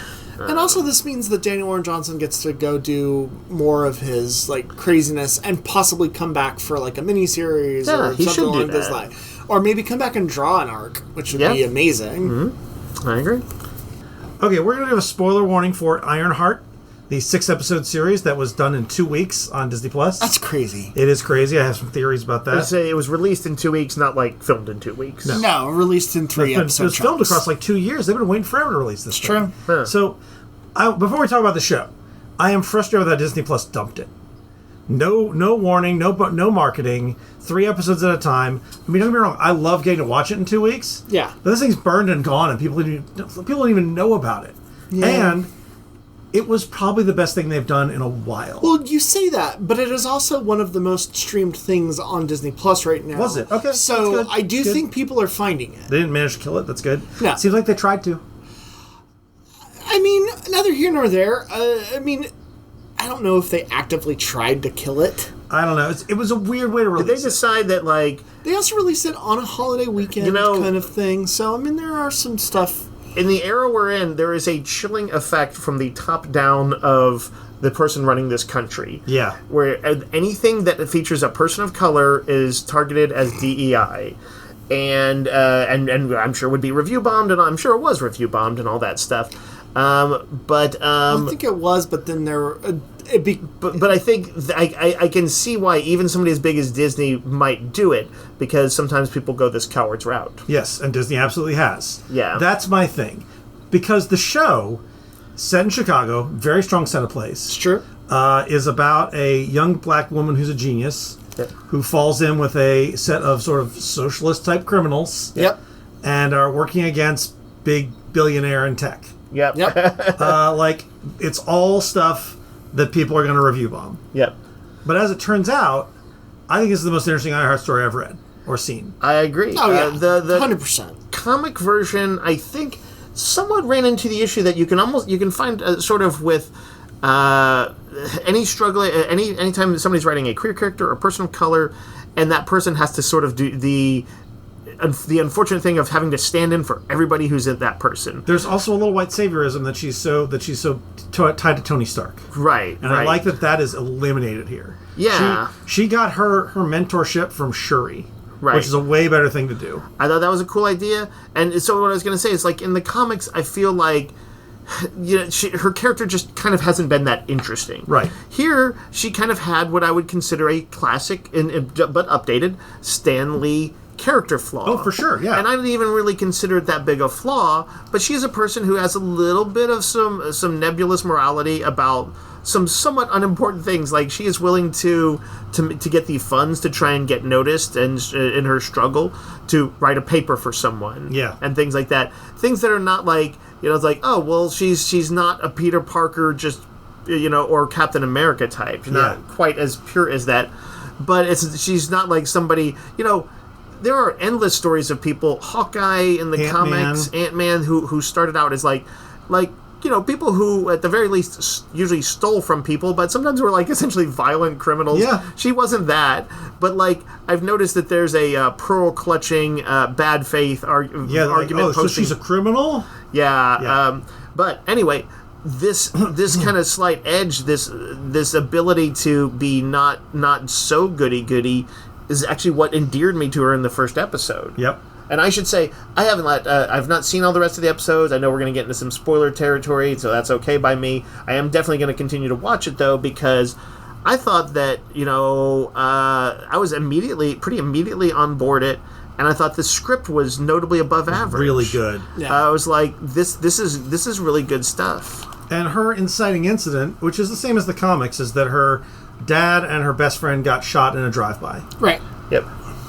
And so she's got that missing authority figure in her life. It sort of hangs over her life, yeah. Well, it's the reason she's decided to create this suit of armor. And as a result, she accidentally creates a holographic duplicate of her best friend. Correct. Which I think is also in the comics. I'm not sure. Was that? Or was it just Tony? It's kind of a cool thing where she sets this things to create sort of an AI. An AI assistant. Yeah, assistant. Because she gets kicked out of MIT and they take away their AI. Yeah, I love when she just flies off with the suit, but then they start locking security measures lockdown. They remotely lock down her AI and suddenly her suit has no crashes. assistance. But essentially, it sort of brain scans her while she dozes off, and her subconscious is thinking about her lost friend, and so she ends up with this AI of her friend. Yeah, and that story is really interesting, because that AI is a full-on person. Yes. Yeah. That goes in some interesting directions. That is her friend, but is not. Yeah. I mean, there's just some ramifications there. Yeah, and because of her friend has connections to other people in her life, there are some complications. And that's another thing, is her mother is an interesting character. Yep. Her kind of love interest, boyfriend, is interesting. They're not one note. Not even Ramos is the Hood. I mean, so that's the thing I want to talk about. But there is one other drop. The guy, the white dude that she finds who's a tech guy. The reveal on who he is was really good. Yeah, and it's a better version of the character than in the comics. Yep.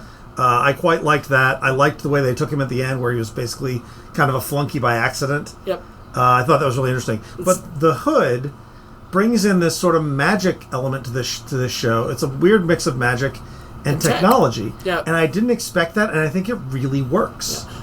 I will say it was interesting to see Ironheart, who played Solo, as that character. Yeah, I thought so too. Oh, I did not realize that's who that was. Yeah, that's who that was. Yeah, but yeah, he is. He's a guy who's got kind of like a kind of a thief heist crew kind of thing, right? No, that's the Hood. That's the Hood. Oh, I thought y'all were talking about the Hood. No, we're talking about Joe. I don't know if you've met Joe yet. He's only in episode 2. Ah, okay. Yeah, I've not seen him yet. He starts in episode 2. But he's a notable character. Joe is not his real name. But no, the Hood. Anthony Ramos from Transformers Beast Wars, In the Heights, something else. A bunch of stuff. He's a notable up-and-comer. He was in Hamilton. Yeah. He's the son and also somebody else. But he was like the lead of In the Heights. Yes. Yes, he was. Anyway, he plays the Hood, and he's got this little heist crew that's made up of some in-name only Marvel. There's the Blood Siblings, who are a riff on Thanos' blood brother alien battler guys. Which they just are people who kick ass. They have his kind of best friend, cousin John, I believe. Yeah. There's a non-binary hacker. Who I really like. From Madripoor. Yeah, from Madripoor. She was really cool. I like that character a lot. And then there was the explosive excellence. Clown, the bomb. Yeah. A fun array of characters that are, again, not one note. There's more to them. Yeah. And I think by doing that, it creates such an interesting dynamic. Yeah. Because Riri connects with them. Yeah. Well, it couldn't help, by the way, remind me a little bit of the group in the movie Hackers. Yes. Right, yeah. Or a little bit of the kind of the party, the team in The Matrix, actually. Yeah. Well, it's fun because I think Riri doesn't go, oh, I didn't realize you guys were criminals. She knows from the outset what she's getting into. Yeah. But they're all social outcasts, the same as she is. She just didn't realize the Hood was maybe quite so violent or, infected with Demon Hood. Right. Which is interesting. The way that develops toward the end. Yep. I like seeing him start to use the magic a little bit more. Seeing her incorporate magic into her suit was fascinating. It was. I really liked that. And then the big reveal. And something else that, by the way, consider a part. Well, I thought the big reveal was cool, but I liked the character that they dropped to kind of help Riri. Oh, yeah. Velma Stanton from Jason Aaron's from Doctor Strange and Strange Academy. But they actually they reframed her. Yep. And I thought really, really good.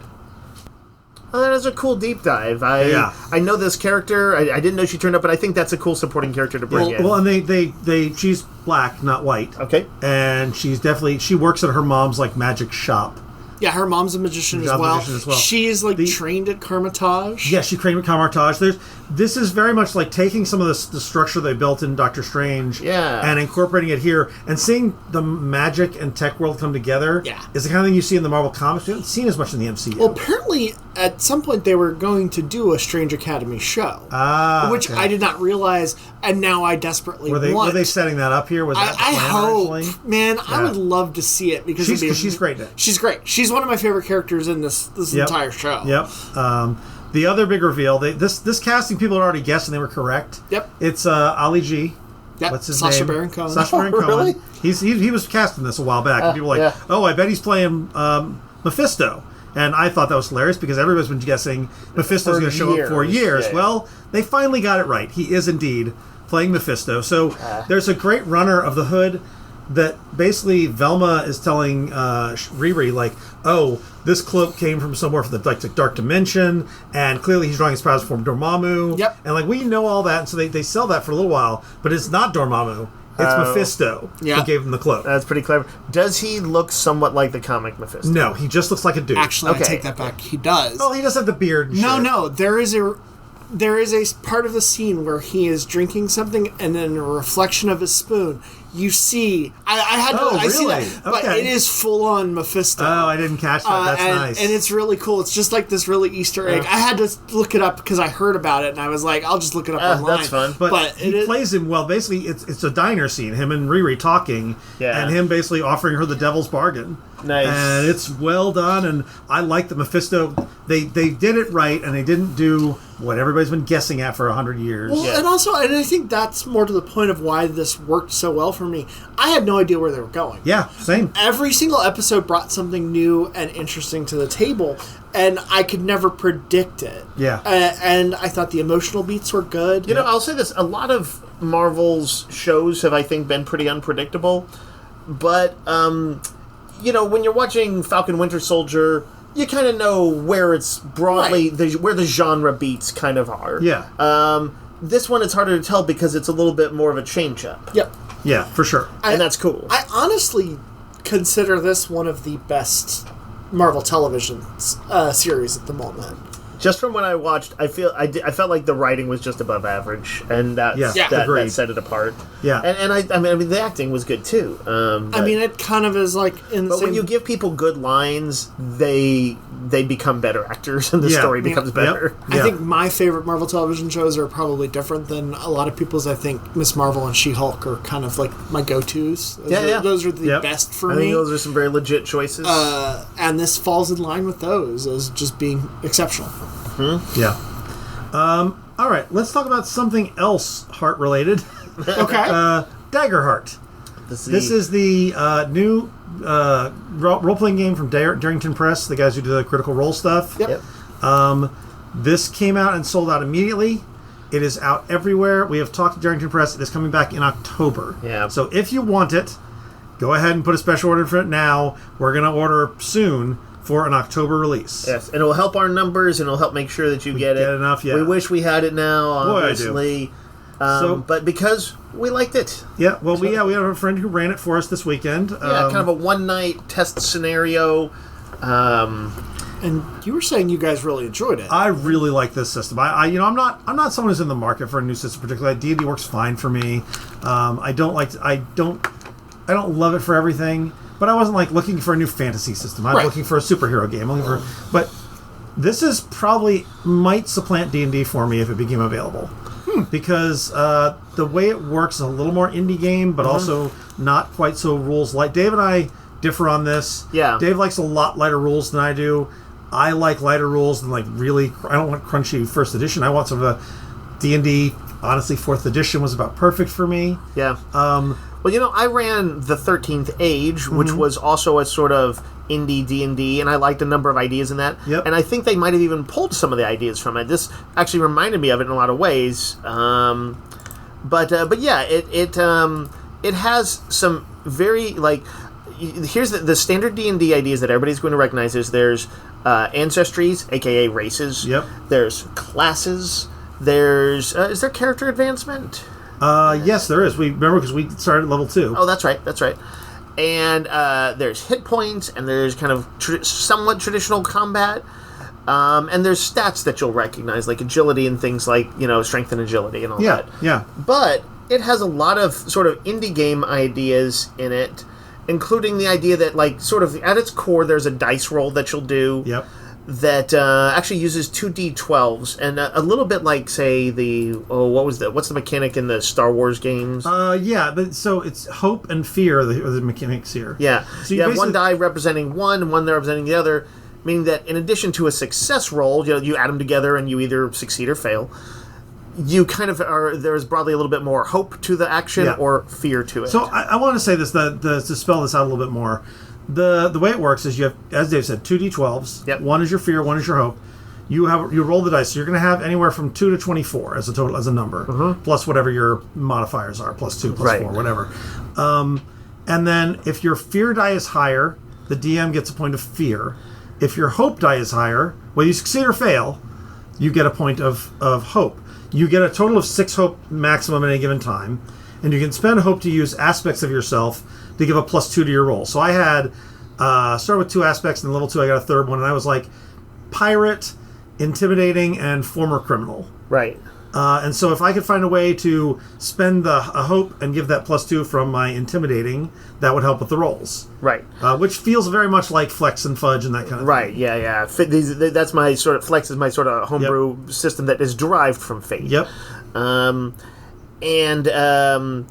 What it means is that, when you create your character's background, which it has something like D&D's backgrounds to it, but I think you write down, 5 adjectives that kind of describe how they, your character, I'm trying to think, what would be an example of one of those? What you said one or two that reformed criminal, intimidating. And if it's relevant to the role, you can say, I'm going to spend one of my hope points, and I'm going to use this. And so it's flavorful. You get a lot of your character's flavor kind of can come through in that way. Yep.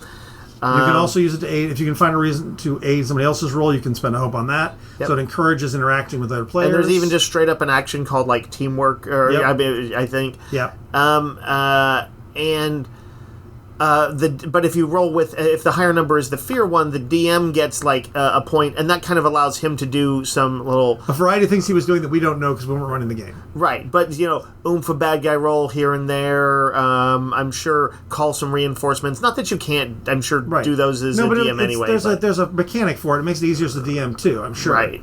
And then you have your abilities. Like I have one called Unstoppable that I could do once per long rest, where I could become like hard to hit. I took less damage. Yeah, you were kind of I was a bruiser. A bruiser who was like particularly good at like defense tactics. There's also the way they do hit points is interesting. You have thresholds. Oh yeah. You have a certain threshold beyond which if you take that many points, it's a light wound and you take 1 point.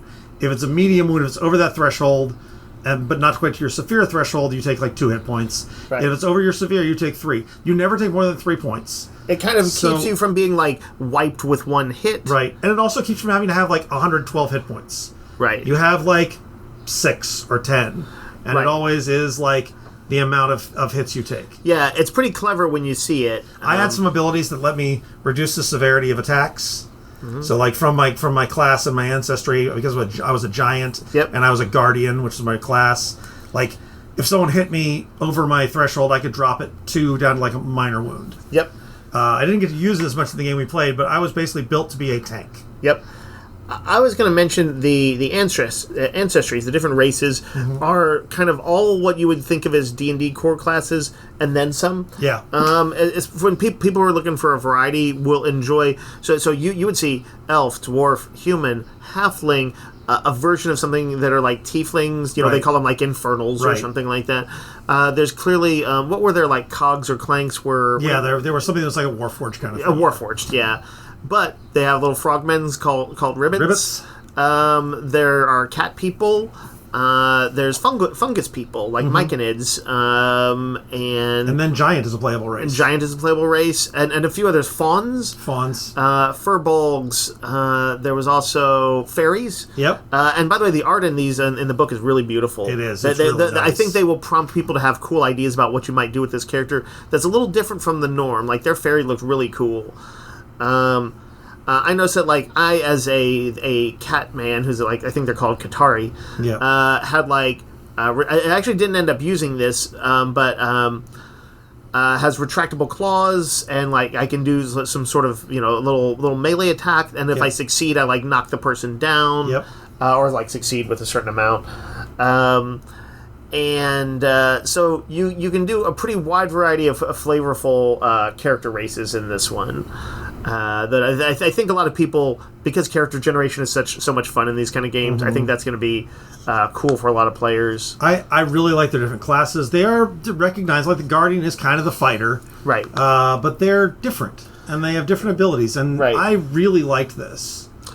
Yeah. They also had things like what do you call it?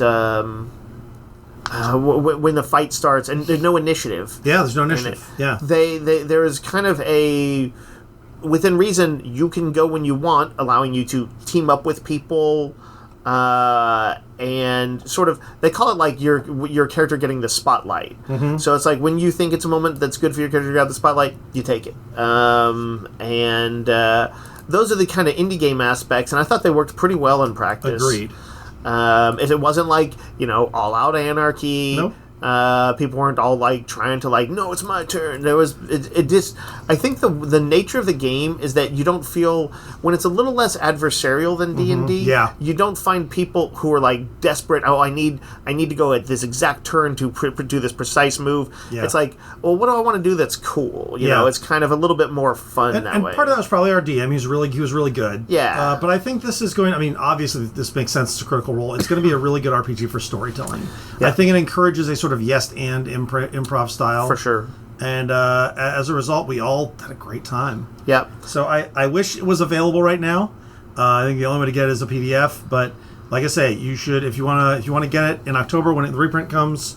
Drop us a line. Get on the list for it. Is it a box set thing? It's a box set because the characters all have cards. Oh, that's right. You get cards for your ancestry, for your class, for your abilities, and you get extra cards to do extra things. So you have little cards to remind you of your abilities and stuff. That's right. That was really cool. All right. Let's talk, Nick, about The Bear. Okay. Season 4 Yep. dropped. I watched it across 2 days. I would have watched it all in one, but I tried to spare myself a little bit. No, I watched it all in one day. Yeah. This is the 4th season of a show. People probably know what it is by now. If you don't, just real quickly, it is a what was a Chicago beef restaurant. The owner committed suicide, and his younger brother.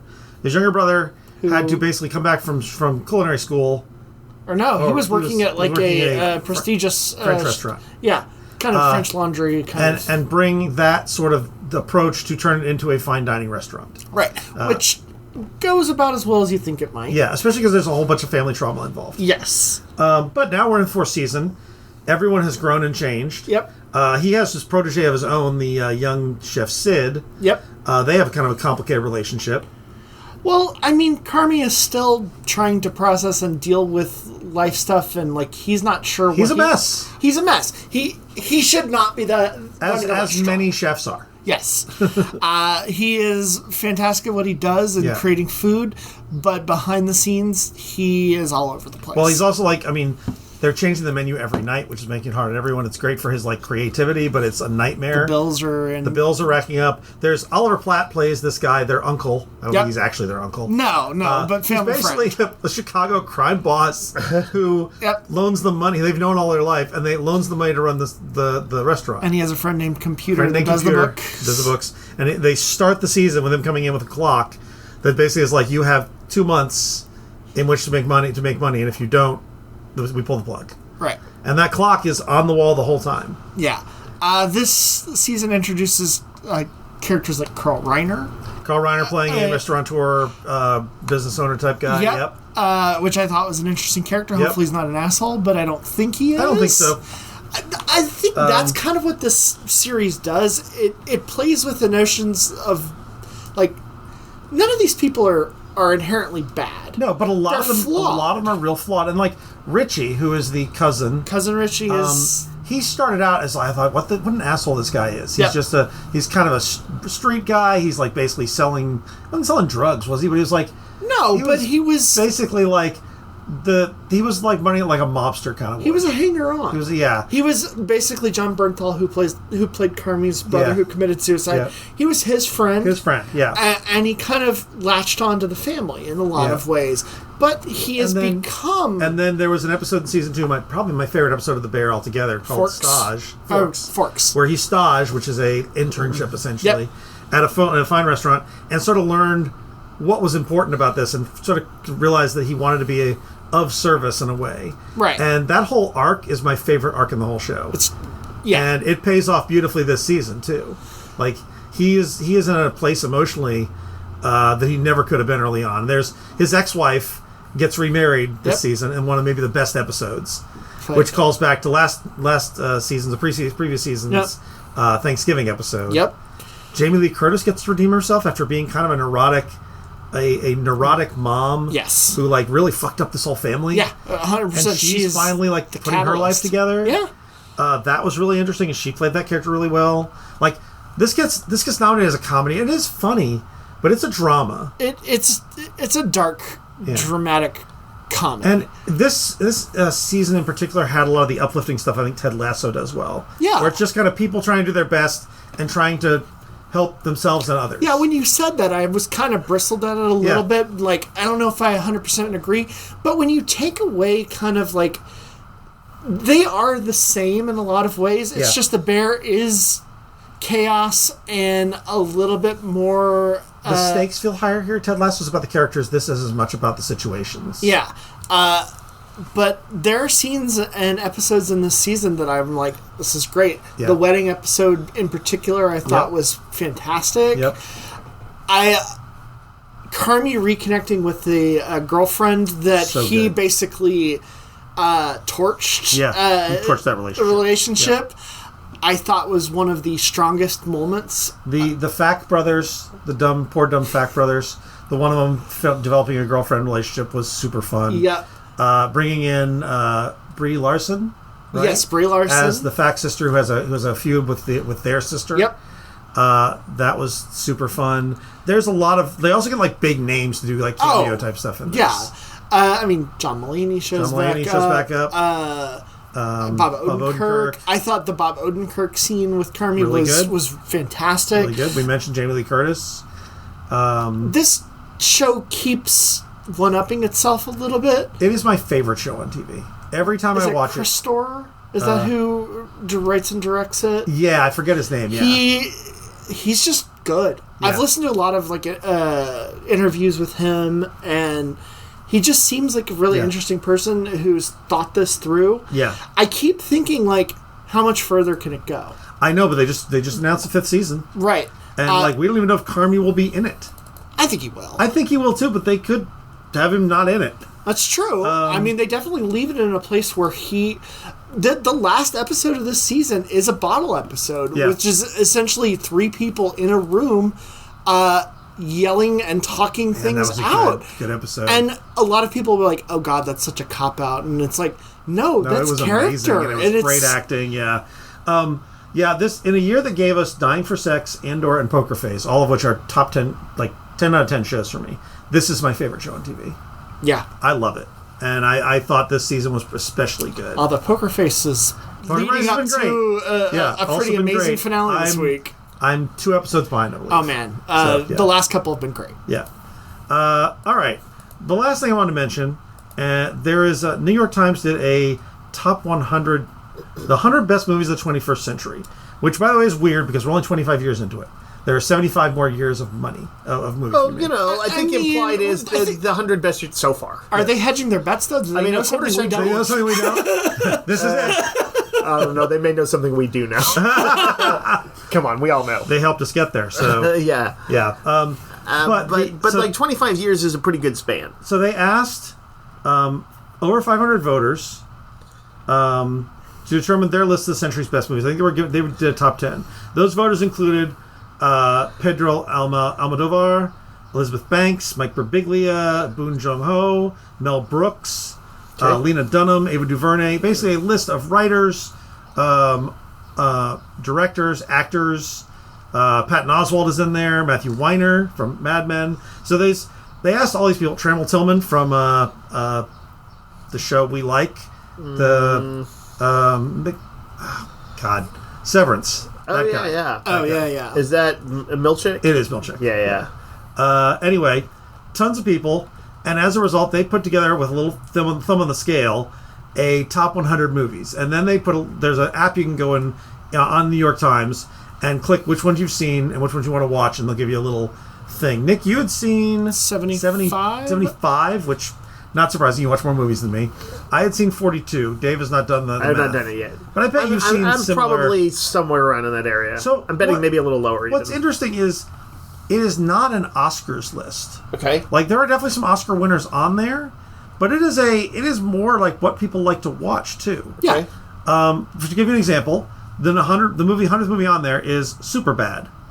Okay. Which Julianne Moore voted for. It's one of hers that she voted for. How do you know who voted for it? They mention it. There's also Bridesmaids and Sunshine Cleaning. Or no. Werner Herzog's Grizzly Man is on there. Yep. Okay. Gravity by Alfonso Cuarón. Borat. Shouldn't have been on there. Black Panther is on there. Okay, yeah. Usually the science fiction stuff, there's one, not a lot of more movies on there, but Black Panther's on there. Minority Report. Minority Report is on there. Michael Clayton is on there, which I keep thinking I've seen Michael Clayton. But I think what I saw was The Insider. Right. Both good. Rather different story, but there is some conceptual overlap. But I need to watch Michael Clayton because it's Tony Gilroy. Yeah, you do. And I need to watch that. I think you'll find it pretty satisfying. Gladiator, Interstellar. I don't agree with all these, by the way. Yeah, but I can see how most of them get there. Fellowship of the Ring, Anchorman, Melancholia, which Dave is on your top 10 list. Yep, that's going to be that is a divisive movie. Inside Llewellyn Davis is a Coen Brothers movie. I'm surprised that's an outlier for a Coen Brothers movie to be on here. Yeah, there are other Coen Brothers movies on here. Ratatouille. Well, the Coen Brothers are popular indie filmmakers. But that movie is not the one you'd expect. Right. That's what I'm saying. Is that their Bob Dylan-esque folk singer one? I mean, Oh Brother Where Art Thou is also on here. Right. And here's the thing: if I was making this list, I would be like, each director gets one shot. There's 100 movies. I would not be putting directors on here multiple times. I don't know. There are directors that have. See, I feel like you're evaluating hits. the movie, not a person, and so I would say the movie either makes the cut or doesn't. It's weird to me to have like somebody get locked out. Some directors got locked out because one director got 4 movies on here. That's weird to me. If you're making this of the century list, then you should be representing a wide variety of things. Now, when I say that, when I made my list, it was the dopiest personal to me list I've ever made. So this whole thing is people making their personal lists, and I think it's really interesting. Like, you don't get Oppenheimer's on here. Yep. Nolan has 2 movies at least on here. Yep. And I feel like that's a little weird. He has to think he's 3 because I think Inception's on there too. Yeah. But I mean, he is widely considered oh no, he's got 4 because they're Memento. He's an extremely talented director that kind of brings everything with every movie he makes. Extremely talented, overrated director. I agree. Poppenheimer you in the head. I'm going to pull up. I made on Letterboxd my list of my top 10 before I knew what this was. I'm grabbing mine as well. Oh, did you make yours? That's right. Remember, I posted one. Yeah, that's right. You did. A week or 2 back. Nick, did you do yours? No. So my top 10 films of the century, arranged by year, not by. I didn't put in the which one is 10, which one's 1. These are all number ones. Okay. Inglourious Bastards, which is the other on this list. Ocean's 11, which is on this list. Chicago, which is not, which is crazy. Kiss Kiss Bang Bang, which is not on this list. Spider-Man Into the Spider-Verse, which Chicago's is on this list. not on their list? Nope. That's crazy. That's what I'm saying. Avengers Endgame, which I'm not shocked is not on this list. Mm-hmm. Scott Pilgrim vs. the World, which I think is on Avengers Endgame was one of those, like I think people got to give it up because it was, like, the culmination in all the best ways of those Marvel movies. Exactly. And, like, they kept on, like, knocking it out of the park. Yep. It's not that I think every single scene in it is perfect. It's not. No, it's not a perfect movie. Perfect. But, like, the way things come together, it's what you want. It is an achievement. Yeah, it's an achievement.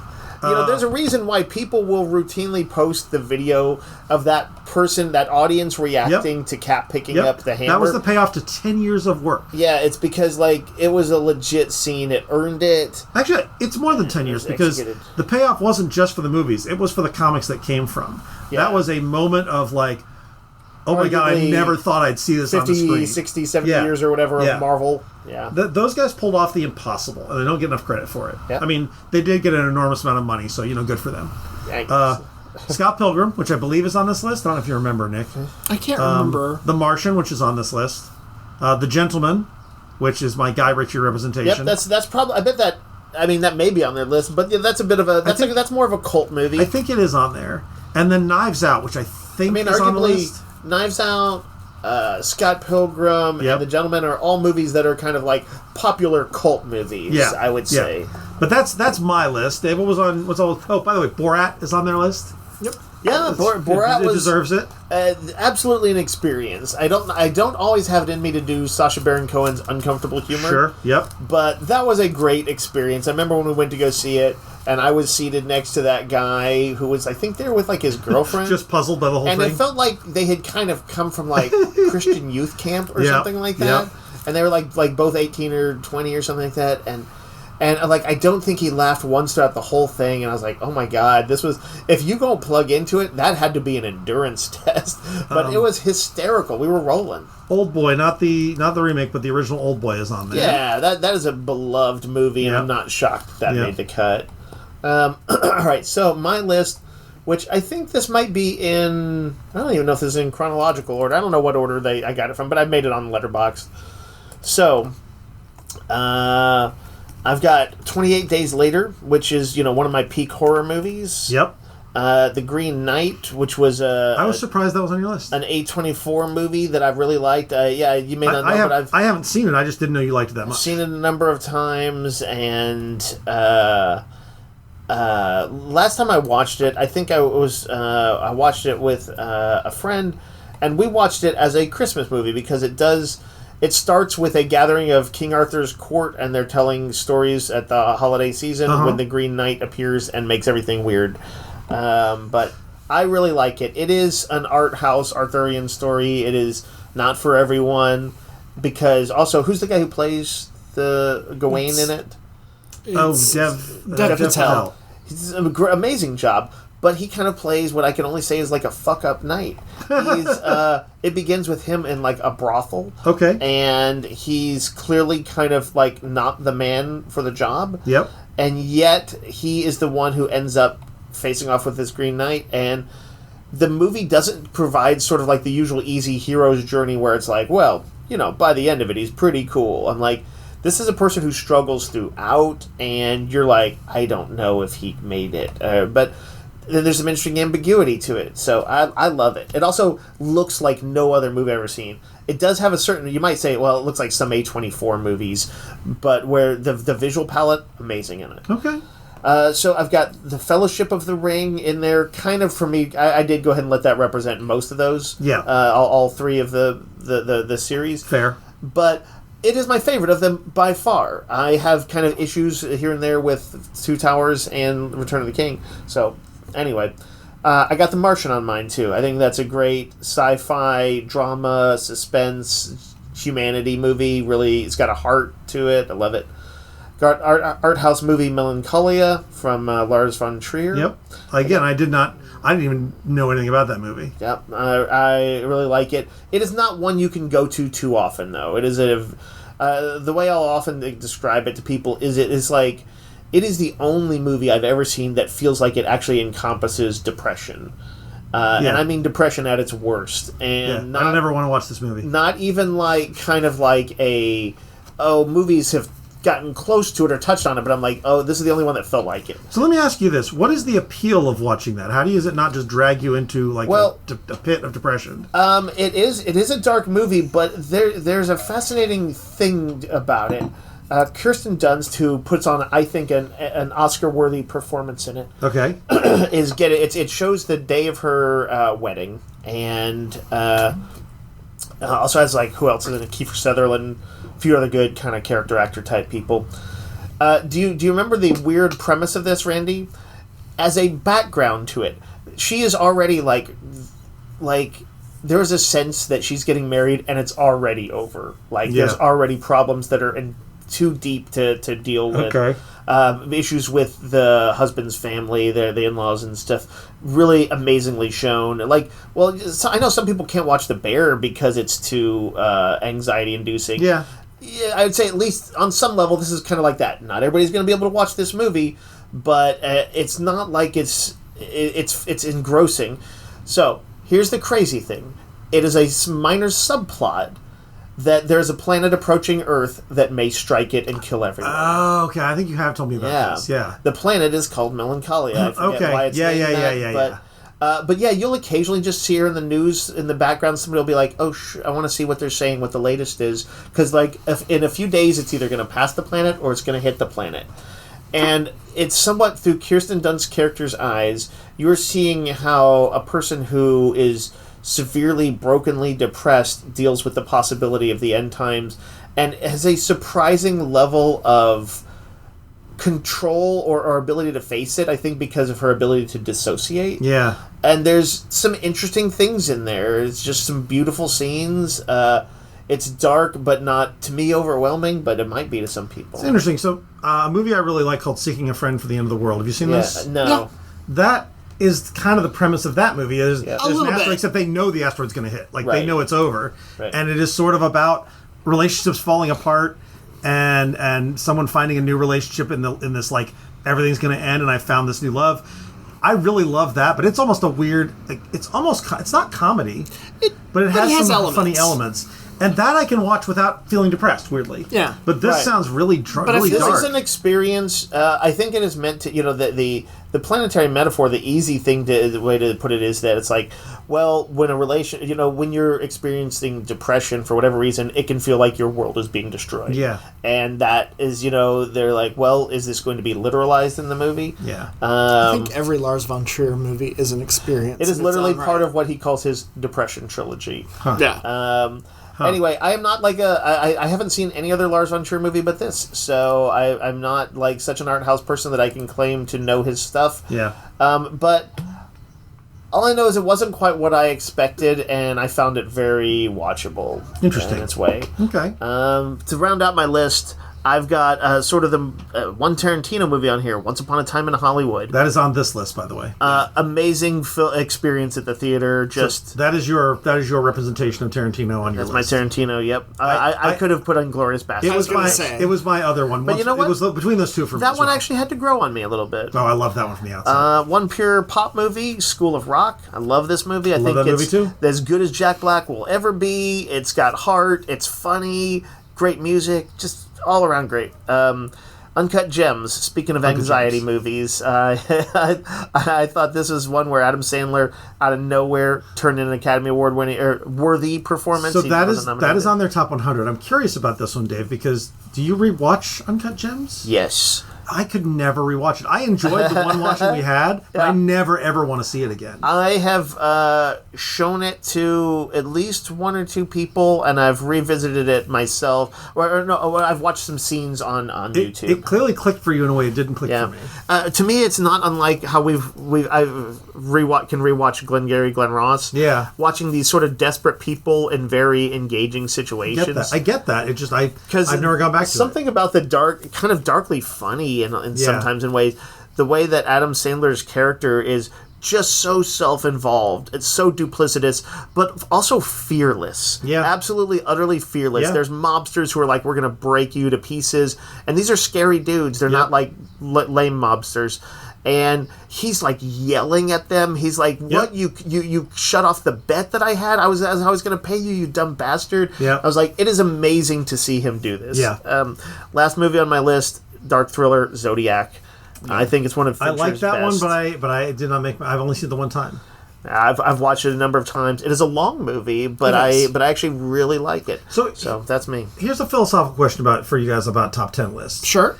For me, if someone was going on my top 10 of the century, it has to be a movie that I rewatch over and over again.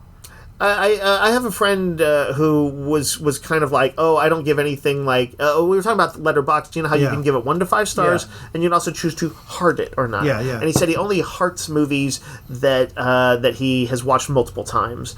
And I'm like, that's a decent metric to do it by.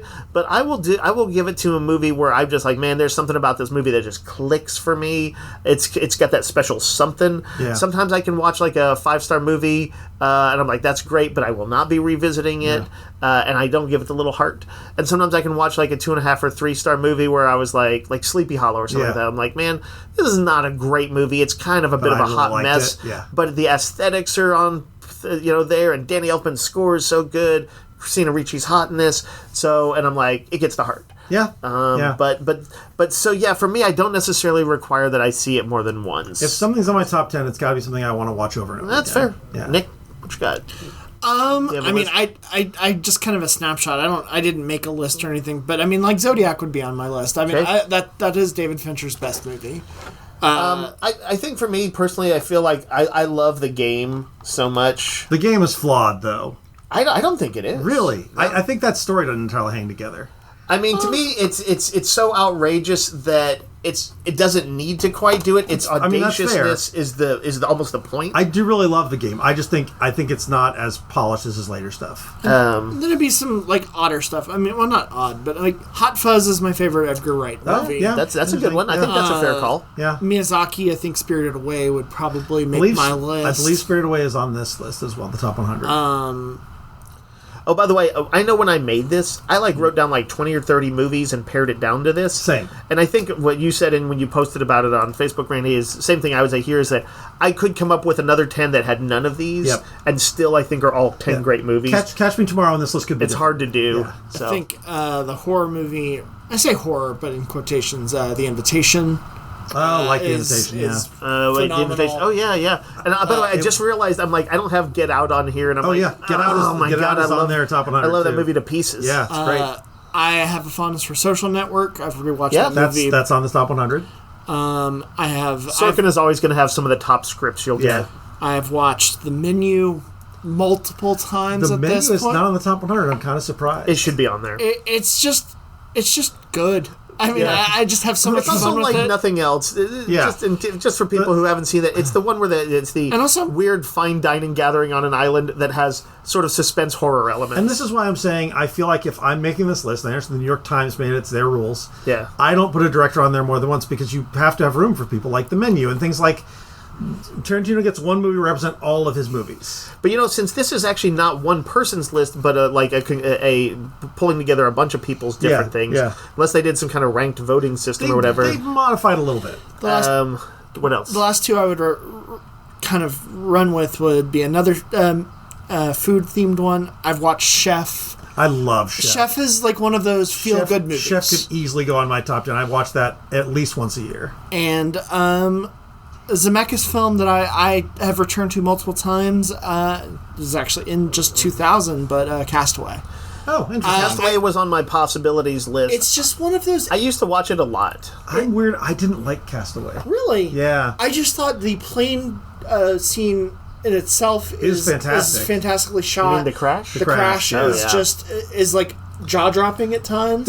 It's got that sort of But- Spielberg level of peak suspense. But there. I will say that opening sequence where you basically see Tom Hanks in, I think it's Russia? He is in Russia. Yeah. Basically doing He's a dry run he's like of an advisor and supervisor It's for his FedEx. It's his Glenn Gary moment. It's his. Yeah. He is the expert at FedEx. He's the guy who get the He is inspirational. like delivered Yeah. a package to himself in Russia, and Yeah. with that it's a clock. Yeah. It's just like it's just well done. Yeah. The script is great. Yep. Tom Hanks is killing it. It's a great movie. The existential dread of the most of the movie of him on an island, and then how his life is fucked when he comes home. Yeah. is too much for me His to watch. wife is held home. There's I a can't sequence get in through it where you don't know that you see this scene in the movie where he like climbs up on like a rock or whatever, and you don't quite know what's happening there. Yeah. And then later on you find out what was happening. Well, and like the tooth, It's like intense. The tooth thing. He gets a tooth infection and has Oh to man, self-surgery. that's the other thing. I've got a thing around dentists, and that Oh, that about boy. broke me. I could not do And that. I know a lot of it was joking about Wilson and kind of like how silly that was, but I mean, there's know an what's not emotional silly in connection. context? when people No. are watching the movie, they're all crying too. Yeah, yeah.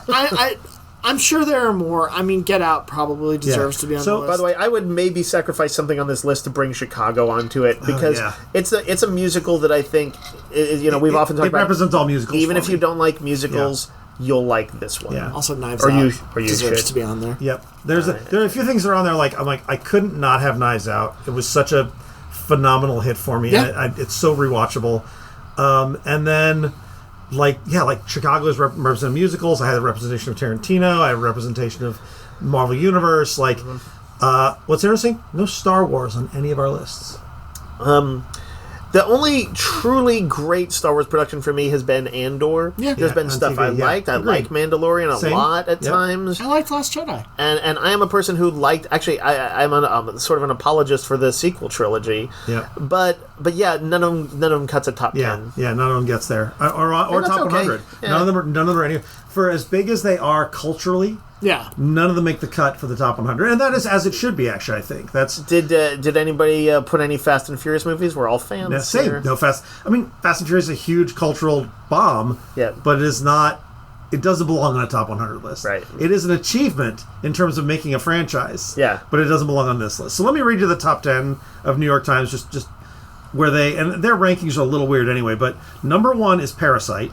Okay, I like Parasite. I don't know if I'd call Parasite the best movie of the 21st century. I need to rewatch it, but it's like its good, depiction but of it's class warfare is like really ingenious. Number 2 is David Lynch's Mulholland Drive. It's on my to see list. I've watched that multiple times. I think I've understood some of it. Multiple Mulholland. Number 3 is Paul Thomas Anderson's There Will Be Blood. Hate that movie. Never seen it.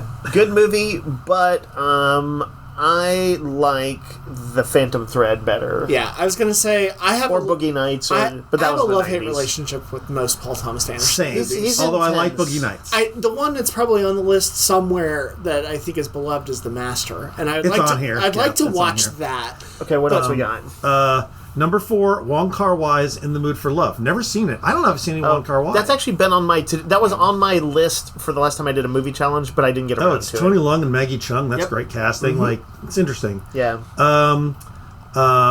Barry Jenkins' Moonlight, which I never did get a chance to see, but I heard was great. Haven't seen.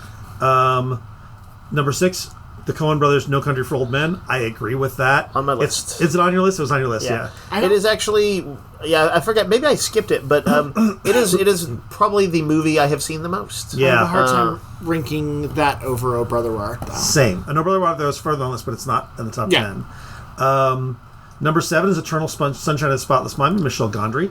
I rewatched that recently and realized it doesn't do what I want to do with the premise. It does what Michel Gondry wants to do with the premise. Yeah. It makes a lot of sense, but it's not a movie I love because what I wanted was a completely different movie using that premise.